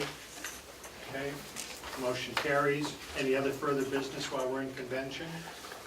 Motion to come out of convention? So moved. Second. It has been moved and seconded. All those in favor of coming out of convention signify by saying aye. Aye. That brings us, and if I could, Representative Nurse, that was, I'm sure, rather foreign to you, whatever we just did there, so we can catch up with that whole convention item. So I apologize for that. So we have some fund transfer requests. Yes, sir. Do you want to handle it? Let me ask if there's public input. Is anyone for public input at this time? Okay, it's waiting. Okay, let's go over fund transfer. You want to adjourn? We normally do it in executive. Okay. Yeah. All right, we'll go to executive committee. So, motion to adjourn? So moved. Okay, all those in favor, signify by saying aye. Aye. Opposed? Our day is done. Thank I have you. a question. Yes. Is there a list of those that I don't get? Yeah, we have them in writing, I know, I got them on computer, but I want, I have copies. Yeah. copies. You want to stay for a moment? We'll- No. Our next meeting, if you could update me when third quarter is complete. Yes, sir. So that we can schedule that way ahead. Representative Babs and I had spoken at that, so that we have a time certain. Thank you. Okay, let's move right into this. Request number 5, if you would, please, Ken. Unlike last year. Should we clear the room, or? Yeah. Wait, take their, Excuse me. so we can discuss this. Oh, it's all right, thank you. Unlike prior years, we haven't done so well in inmate medical services. So we're looking for 40,000. This should go to the end of the year. 15 coming out of nursing salaries and 25 coming out of medical insurance. We've had a lot of. Well, let me clarify, so the 15,000 that's coming out of the salaries, way back when we contracted this past year with Caring Nurses Agency, because we only have 3 nurses, and to get days off, sick, everything else, we can't keep part-timers, so I did not know that in order to pay them, because they're a contracted service, you can't take it out of salary, so it has to come out of the medical line. Next year I'll have a different line to pay them out of. So the $15,000 is coming out of salaries back down to a medical line to take care of the caring nurses part of it. So that's that piece. The other money that's in there they're asking for is, we've had significant medical issues. We've had a lot of involuntary hospital admittals. Every 3 days you go back to the hospital to cleared, walk through the door, it's $700 right there. That's with a lot of mental health issues. We've had one gentleman who, not only do we have the Narcan at our place, he went to ICU down in Huggins and ICU over to Portsmouth as well, which is that whole trip was very expensive. So we've had some expensive ones this year that hit us medically wise. And again, it's one of those things from year to year, take our best guess. The first year I worked here, we were over by $45,000. The next 2 years we have not been over, and this year we're anticipating we're going to go over a little bit. So he's talking about in 2014 we spent 186,000. 2015, 78,000, and last year was 85,000. So we've done pretty well. Done very well. Just this year, unfortunately. Question? question, Frank, go first. Frank, go ahead. the salaries for those nurses, you say must come out of medical services budget? What I found was that the contractor with the caring nurses, I have medical salary lines, which is just for medical nurses and part-timers. but because they're a contracted service, they cannot come out of that salary line. Right. They have to come out of my medical line. So that's why it's been kind of hit my medical line budget. But my part-time hours, I didn't have anybody work part-time, I'm just transferring that money down to medical, so it covers that cost.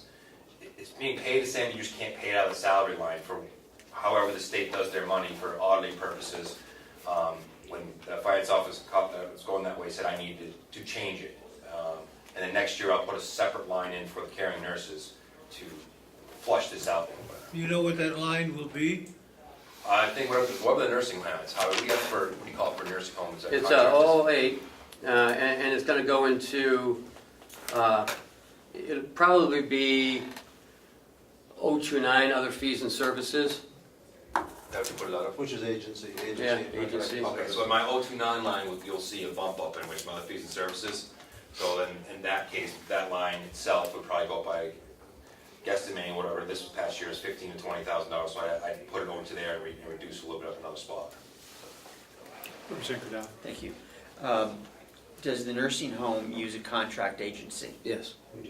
Is it the same agency? We Yes. use the number of agencies. But it is one of theirs, It is. and the Okay. cheaper of the ones. Right. Follow up if I might. Was this contract put out to bid? We went out and looked at several different companies. And No, my question is, was it put out to bid? no, it was the sub companies. So And- isn't that, Can I Mr. finish? Chairman? Can I finish? Yeah, let him finish. Thank you. Went out to the 3 or 4 companies in this county that is available to this county, and they have the cheapest rates. Right. Per hour, per nurses, so we went with the cheapest company. Right, fine. Point is, Mr. Chairman, it isn't should it go an out. RSA that it's over $5,000 a service, it should go out to bid? Well, let's Isn't not, that a state? let's state call it, regulation? but not services is not included in that. I would never know how much I'm gonna pay because I would not know how much I'm gonna use that. That's the one where the president of the county Oh, commissioners yes. came up and Right, fought it, right, remember? and- Right. But County this is Association someone we're already argued against utilizing, so it's not like, Okay. you know, we're Right. using someone else. I Thank you. don't have an issue with where we are right now. Next year, when it comes time to look at that, because it seems like that's the right solution for you, that perhaps you could take our You're right. consideration. We'd rather have our own employees, but it's, We've you know. we've never had enough employees and so forth, so it doesn't happen.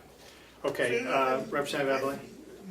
The answer is that just because it's not specifically required, you don't put it out for bid.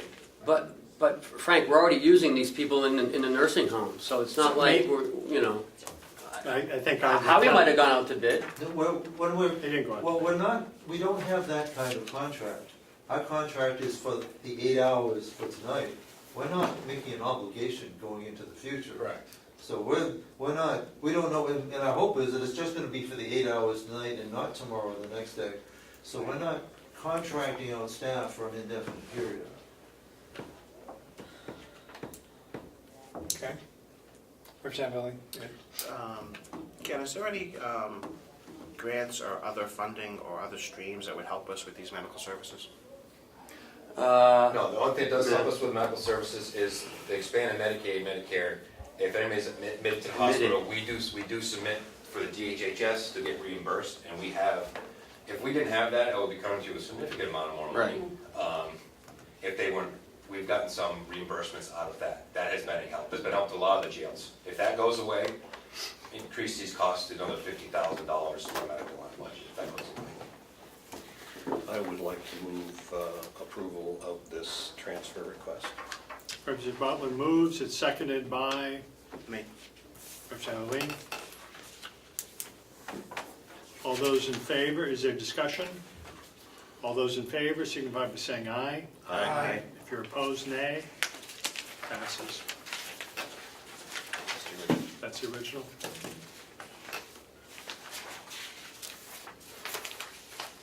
Having spent a lot of years clawing my way to this position, Ken, if you could please change. Oh, I'm vice sorry, chair to yes, chair. absolutely.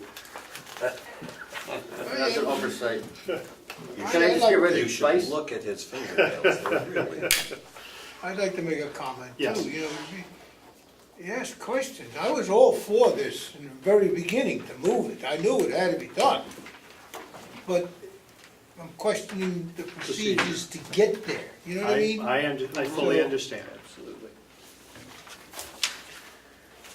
6 has been tabled by the delegation. 7 is transfer a request for 1550 to move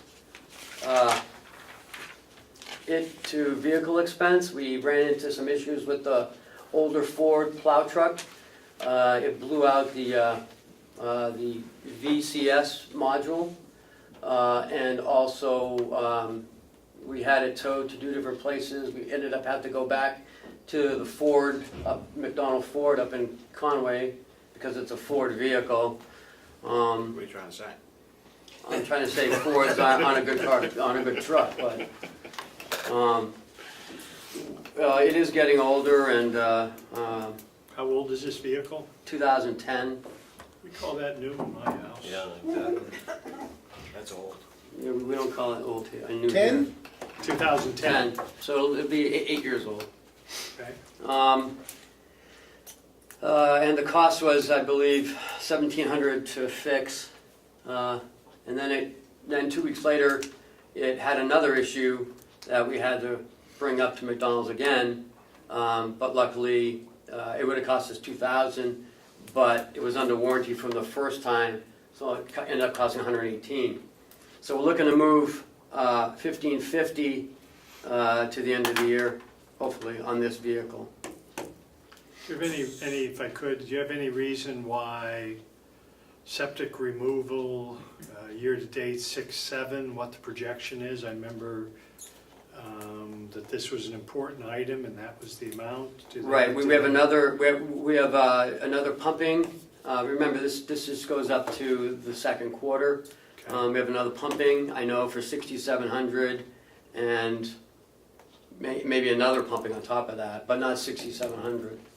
So this is for all the septic feel comfortable deals. with that? Yes, And is this 2010 vehicle our primary plowing vehicle? yes, well, it is one of them. We have 2 plow trucks. Is the other one older? No, the other one's a 2000, and no one's here. I believe it's a 2012. I'll just throw this out. Perhaps this might be the year to talk about maybe going out to contract for plowing.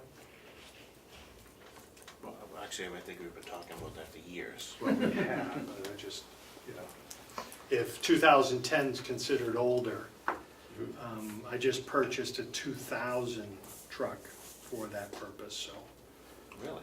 yeah. I'm going to get a new one. Yeah. Plow it 3 years and get rid of them. No. Mine's 2007 that's still plowing, so if vehicles are a problem, we should seriously consider that again. Other questions? I know that conversation's going nowhere, but I just thought I'd bring it up. Actually, if I might, I did investigate that back in February, March, I thought, when people still had plows on their trucks. And you went out to bid? No, I investigated what some private contractors gave me, as what they thought would be an estimate. At the time, I was unsure as to exactly how it should be plowed, whether it should be plowed like the courthouse is, or like other places. And I realized, because I came in the storm and watched what was going on here, this is a continuous, during the entire storm operation here. Which it is for the person that plows the IGA, the Ames, and everything else. I'd be more than happy to sit down with you and go over the criteria that was unfairly arrived to last time, put together a subcommittee, and be more than happy to hash that out with your department heads and so forth, and then would love to actually see that go out to bid. The problem was last time we applied a standard. We applied a standard that was closer to what the clear standard as they have for the courthouse over there, continuously being done, and no one could afford to do that contract for that. But as it turned out, we were not even honoring that. So I'd be more than happy to participate in that. Happy to. Happy I to. think we I'd be had that happy to. discussion, that's what made me come and see what was going on, to actually visually see. Yeah, but I think if you were to take that into the next step and and formalize a committee to look at what those standards would be, as business owners, we have a pretty good feel of what that might be. Well, and if I could, I can't imagine that for my business, hiring somebody to plow would be more efficient than having our truck and plow and handyman do it. So I would love to see how that Sure. parsed out. I'm to a point that I'm probably gonna abandon all of my outside plowing. And the only plowing that I might consider is one store, that's it. Because it's the wear and tear on vehicles and what I'm paying for employees, so. Just about a 2,000. Yeah, it's a big boy. I did find out that the Hannafins, they come in and they plow for a 5 o'clock or 4 o'clock clear. Yeah, no, we'd be happy to be a part of that, and you have people here. Superintendent Henry, I'm sure, would have some thoughts on that, you know, what he needs for his facility and what's realistic. And as long as we're realistic about what we're asking for, then we can get a product. Go ahead. Actually, back to the transfer request. I was gonna ask, am I gonna get my money, or are we doing up the plowing? I just had a I question. apologize. If the, it's only gonna leave you $14,450 or so in that account, and if you have another pumping that we're already paying for and then something else after that, is there gonna be enough money in there for you to do what you need to be done? We went out to bid on the septic removal, and we are quite comfortable with this. It came in lower than what we anticipated, so we're gonna have like $1,500 left over. I just wanna make sure that we're not No, kinda short this time for I something double else. checked before I asked about this. Sounds good. Mr. Chairman, motion to accept the transfer request. Seconded by Representative Cordelli. Any further question? If you're in favor of the request, you'll signify by saying aye. Aye. If you're opposed, nay. All in favor.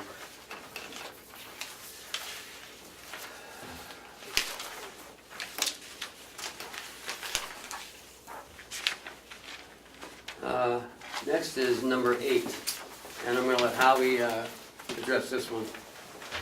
The New Hampshire Association of Counties entered into an agreement with the state, where the state will provide matching funds for a study for how Medicaid managed care going forward should look. And what they arrived at is to essentially assess each county $10,000 as their matching share. The state will match that with $100,000 in order to allow the engagement of consultants to figure out how should this look going forward. The reason why this is important to the county is that only in New Hampshire are counties actually responsible for the funding of long-term care. What Carroll County has on the line is about $5 million in Bureau of Elderly and Adult Services, the BEAS line, plus what many don't realize, over $1 million in pro-share money that could fall out. Carroll County has $6 million on the line. It has a vested interest in seeing how this money is going to be spent in the future. The concern that the counties have, and speaking generally, and just having come from the county conference, is the concern is that as the payer, the state spends, the county pays. We want to be sure that as payers, that we're protecting our interests accordingly, and also we're also the provider, the nursing home, that the nursing homes are also protected. $10,000 seems to be a small amount to pay to guarantee that going forward we'll have a model that'll work well for everyone. The real concern is that the state has perhaps gone too fast in trying to get out of the business and looking to Medicaid, looking to third parties, looking to insurance companies to take over what the state has always done, with the idea that it'll save the state money might happen, but if it happens at the expense of the counties, we have a bigger problem. So we want to be sure that whatever model is adopted represents and protects the interests of the counties. And that's what this $10,000 will help do. Representative Butler. Thank you, Mr. Chairman. Mr. Chandler, this money is being put up by each of the counties in order to have a significant voice in this process? The other 9 counties have already committed. Thank you. If I could follow on that, and then I'll take your other job. So who is actually In return? Significant return on your 10,000. Oh, definitely. So each county is being asked to supply $10,000. The state's going to kick in $100,000. Who is actually conducting the survey or study? It is a joint, it's a joint committee, partly with the state, partly with, well represented by the New Hampshire Association of Counties Nursing Home Affiliates. We have 3 members on it, plus leadership from the New Hampshire Association of Counties. And our consultants is a group out of Boston that actually does this around the country. The national concern. Right. And they're going to bring forward the best model that protects the counties and that 1.2 million in the pro-share. Actually, since you're I'm a layperson to all this, and I go to all the meetings, I go to executive councils, I go all these things, because I don't understand all nursing homes and pro-share and all this stuff. But for the past 2 years, everything I've heard, and I agree, there's a big concern of what's going to happen to our nursing homes, and there's a largest chunk to our counties of with the damage that could be done on our local level to us. And I've heard over and over again, it is a huge focus Association of Counties in every single one of the counties. The rest of us, even like my departments and stuff, have all taken somewhat back burners because of this trickle effect of what could happen to the nursing homes. So we're all, like I say, from superintendents and us in support of trying to do what we can to make sure that the nursing homes are well taken care of in New Hampshire, so we can all stay strong as counties. I have no problem with that, and I appreciate the opinion. My question is, of the $200,000, the Association of Counties, perhaps I'm saying it wrong, what is their take out of that? Well, it's matched, so I mean, it really buys a seat at the table. Go back to my question. Are they the ones that are going to be in charge of the grant, or they've hired this other party that's going to go forward so that this $10,000 that this county is going to put into this, to apparently a worthy cause, is not benefiting the coffers of that association, which we've had Not at all. problems with? No, that goes straight to the It never consultant. goes to the Association of Counties. But where's our check going to go? It'll pass through them, but only so that it can be matched by the Is state. there any reason our check can't go directly there for this purpose and not pass through them? I don't know, I guess Would we you could look into check. that, Yeah. please, specifically for Sure. that purpose? I can't see a need to run it through their books. There's an underlying message here. Go right ahead, Representative.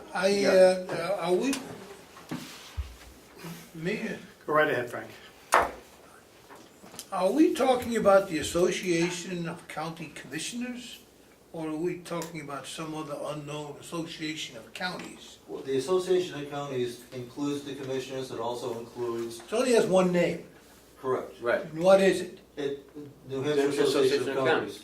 Counties belong, the attendees on the executive committee include commissioners, they also include the HR, they also include House of Corrections, nursing home affiliates. Administrators. Administrators, county administrators, but it's representing the counties, not the individual components of commissioners or nursing homes or. And what's the name of the president? George McLaris. And he's the president of the Association of Well, Counties. I say that he is, I wasn't there for Saturday if there was an election. For the next 6 weeks he is, after that he's out. So the managed Medicaid, Medicare gets, Right. till that gets resolved, and when it's resolved, he is stepping down. He's out. And Tom Buccarello out of Rockingham will be president. So once they figure out what the hell this model's gonna work for the nursing homes, Mr. McLaris is stepping down. The volunteer commissioners who service. Representative Cordelli. Thank you, Mr. And why, when they check in, when they testify before a committee, do they sign in as representing the Association of County Commissioners? There is No, a not commissioners them. council that is part of the New Hampshire Association of Counties. Perhaps we can make a request to the speaker or someone else on that. Representative Cordelli. Thank you, yeah. I am also puzzled as to why this is going through the Association of Counties, for one. For two, I don't recall HB 517, but it sounds to me as if counties are required to pay $10,000 into this study that legislation was passed, and I want to go back and look at the legislation, that would be in violation of state law in that it's requiring payment on the local part without state There's no funding. requirement. It's voluntary. My understanding of that bill is the state appropriated amount of money to match whatever funds were generated. Right.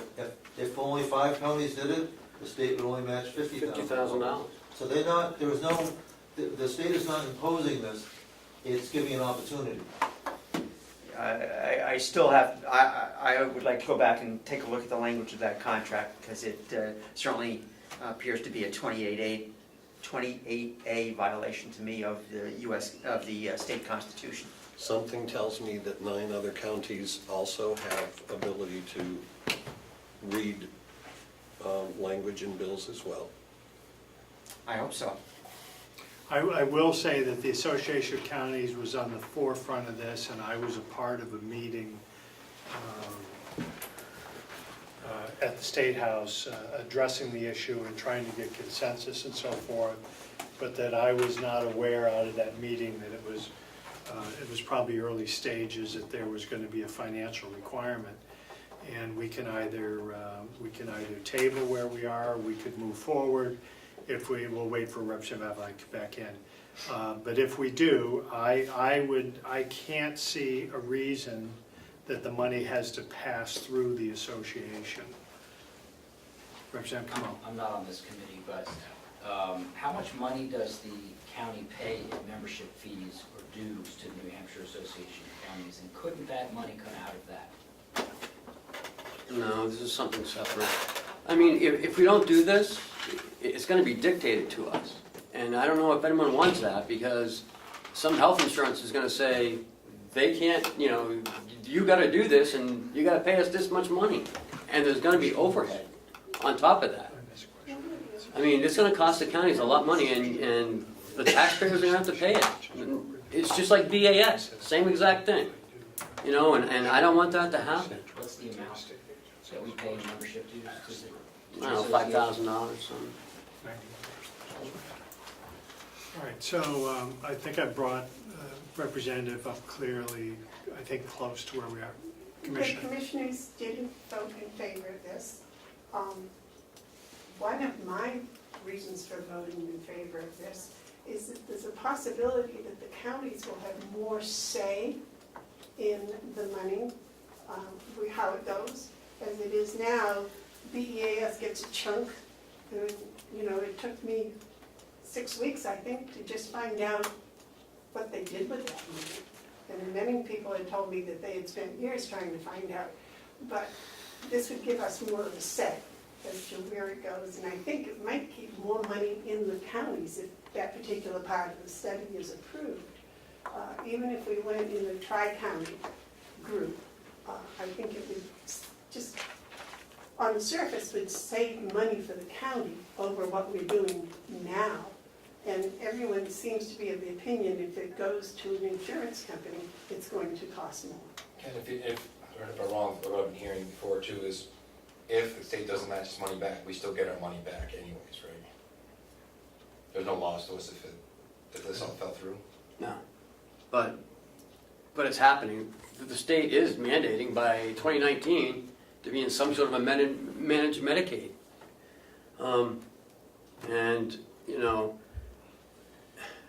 Private insurance companies always look for some sort of revenues and it could be, profit, that's what I was looking for, profit. And we could be looking at 20%. I looked at profit 40. on top of it. Well, there you go. Thank you. Time constraint, is there any, what is the, how is this moving forward? And, if we didn't make a decision today, either way, how would we be able to move forward? $10,000 less. Actually, $20,000 less. When's the trigger? I think that's. It's already been pulled. We're the last ones. We're the holdouts. Train is out of the station already, the process has begun. Yeah, they've already started. So 9 counties have already signed in to Yep. pay. Found that paid 2 weeks ago. They were the were the last, last ones. well, they were the holdouts too. I just want to reemphasize where we're at. I don't have a problem with participating in the process. My problem is, I don't see a reason why, if the commitment is $100,000 by the county, I do not see our need to pass this money through this organization. I see, so saying it right to the consultant. Or the state, whoever the match is, not washing it through this organization. That money passes through my checkbook. probably do that. Mark made some money somewhere. So I would feel better if we get there, and I don't know if we're gonna get to that motion, but go ahead. Is the Association of Counties conducting this study? Or is the No. state conducting the study? The state is doing it along with, Representatives from. right. It is not the association No, doing it. it's the state and the association sitting at the table together with their consultants. So who? Go ahead, Glenn. Who at the table is getting paid? Right, who hired the consultants and who were the consultants? The consultants have already been hired. Yes. I think you indicated. Yep. Out of Boston, of And TBD and something group, I think, I can't remember the their name. contractors with the state? No, No, with this group. How many are on the commission from the Yeah, Association of Counties? who is the group? Is the group the Association of Counties? no. DHHS, 2 or 3 members from the nursing home nursing affiliate. home affiliates. Yep. The consultants, and I guess that's it, right? Our association has seats there. Yes. But we're not Nursing home part- administrators. Yeah, so part of this money is not paying No, for that. no. Nothing, there is no payments being made to the New Hampshire Association of No. Counties. Not for this, there's no staff presence No. as part of this at all. Ron, I don't think Ron is not on the committee. And I don't understand the animus towards the Association of Counties, but I don't care about it either. If there is a way for us to pay this money to DHHS for this purpose, would that be acceptable? it's acceptable to me. So maybe we could call right now and see if Commissioner Myers would agree to accept that money? I think we can just make that happen. Okay. Because so- we know there's nothing going to the New Hampshire Association of Counties, so whether it's to Health and Human Services or directly to the Consultant. I'm sure there is a way. I think that's a reasonable restriction that you're putting on it. So let's make it either or, because I'm not so sure it's so easy for DHHS to accept it. So if it could go either to DHHS or to the consultant directly, that would bypass the Association of Counties. Representative Lang. I just had a question, Jake. Out of the medical insurance, again, there's no other lines that we could use? Fees, supplies, anything else? We take out the savings out of the annex, but that's a capital project, and we can't take money out of capital. Okay, just want to make sure. Further questions? So I would move to accept the transfer with the caveat that the money will not be paid to the Association of Counties, but will be paid to to have Carroll County participate in this study. Second. Further discussion? Just make sure that that's clear. It's crystal. It will not go to the association, I give you my word. Yes. No, I will be voting against it. I have questions about the origination of this. Maybe I have to look at HB 517, but it seems to me that requiring a county contribution from all the counties as part of state legislation is a violation of the state constitution. I'm curious to go back and research the history of this bill and the language of this bill and the some amorphous group of state and couple of people from around the county. Some group is contracted with this Boston consulting firm. I don't know how that can be done unless they formed a nonprofit corporation or something, and how they're getting the money. So I have a lot of questions about this, so I'll be voting no. Thank you. We're in the voting mode. So motion's been made, has been seconded. If you're in favor of the motion that this money never passes through the Association of Counties, but finds its way to its intended target, then you'll answer in the affirmative, aye. Aye. If you're opposed, nay. Nay. 3-2. Motion passes. Thank you, John. Glenn, I would be looking forward to see what it is you find there. It's not a spur of a moment thing, though. You very well may be right, but I know that they have worked a long time on this. But I not as hard as some of the others. Now that that's over, Ed, did you want to make a comment on it? No. No. That- The other, Ed. Yeah, I was just stating that it couldn't be 28A because it's a voluntary contribution, it's not a mandate. That's the answer they would give you. Any other business before us? No, sir. Ken, thank you. Thank you. Look at all those numbers. Right here. Oh, thank you. Wait until they get their signatures on that one, please. No, did they voted against Conference it? for a meeting? You have to sign. Okay. Thank you, sir. Yes, right, yes. Very good.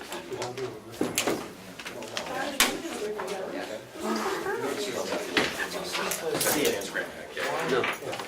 Let me know what you find.